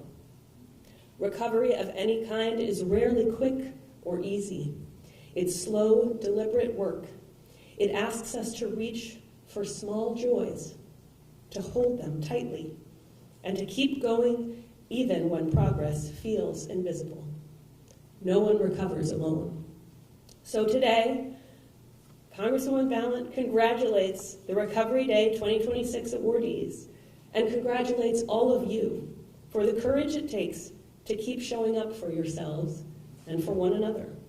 It takes real strength to resist shame, to keep advocating, and to continue doing the hard work. Please know that I am cheering you on every step of the way. Please remember that I am thinking of you and fighting for you every day from Washington, D.C. Onward with courage. Sincerely, Becca Balint.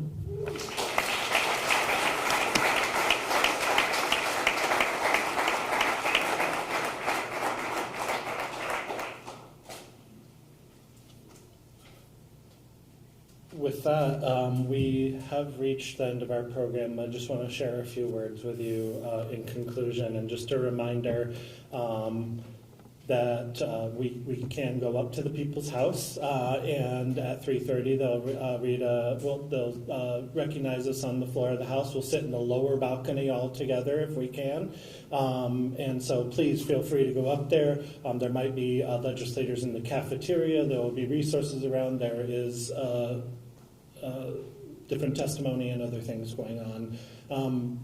I urge you maybe grab a cupcake and go to a person you don't know and give it to them, and just feel free to mingle with one another. I just want to say a couple of things. First of all, is it any wonder that today's theme sort of accidentally ended up being on mothers, because mothers are some of those people who carry the most unconditional love, and one of our greatest challenges is to find unconditional love for ourselves. Hopefully our moms will carry that love forward and help us find that self-love and that self-care. Thank you so much for coming to Recovery Day. I want to just share a few last thoughts. The anthropologist Margaret Mead said, "Never doubt that a small group of thoughtful, committed citizens can change the world. Indeed, it's the only thing that ever has."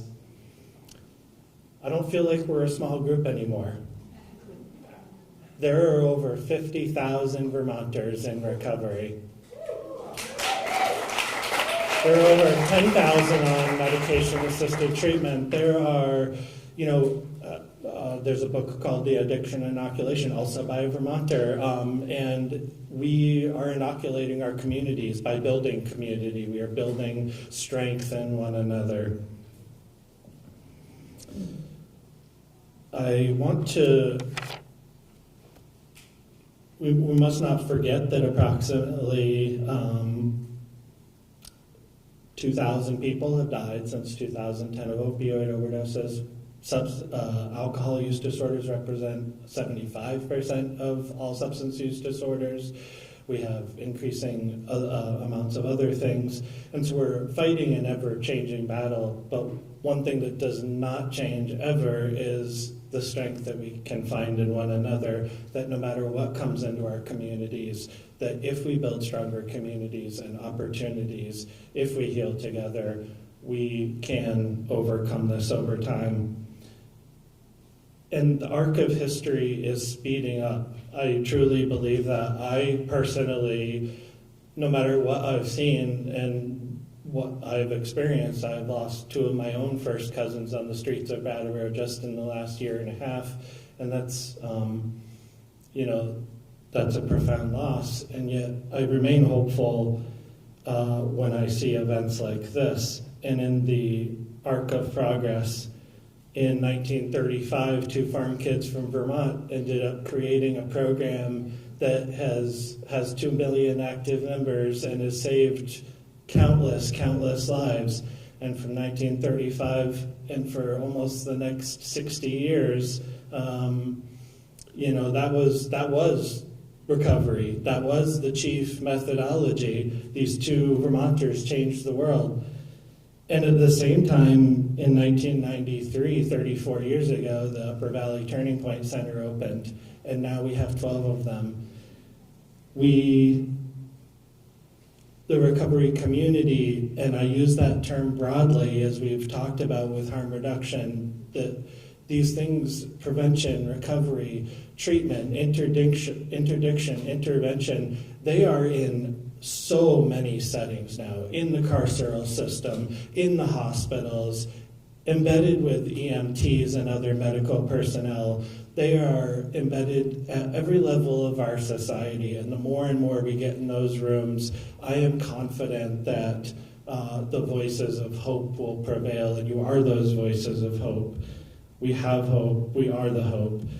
Keep being yourselves. Keep sharing your story. Keep supporting one another. I just want to express, I saw her here a minute ago. Again, I want to really express thanks to DSU, which is a tremendous supporter of this day. Eve, of course, Jeff Henneberry, I saw Roy Belcher. Emily Truder is, as we speak, at her computer working on the Rural Health Transformation Act proposals, which could bring monumental change over the next couple of years. We don't know what that change will look like, but it'll be change. And so she has been a tremendous division director and brought Vermont to the national level. I saw Nicole Rao-Midigi. She's been, I don't know exactly what the title is now, but harm reduction program manager, I believe, but has been an incredible ally in the work that has come. Also, I acknowledge Susie Walker, who went from being Recovery Center Director to working at Faces and Voices of Recovery, and now the Director of Recovery Partners of Vermont. All of our contributors. And again, all of you were partners in this work, so let's keep doing good work together and save lives. Thank you.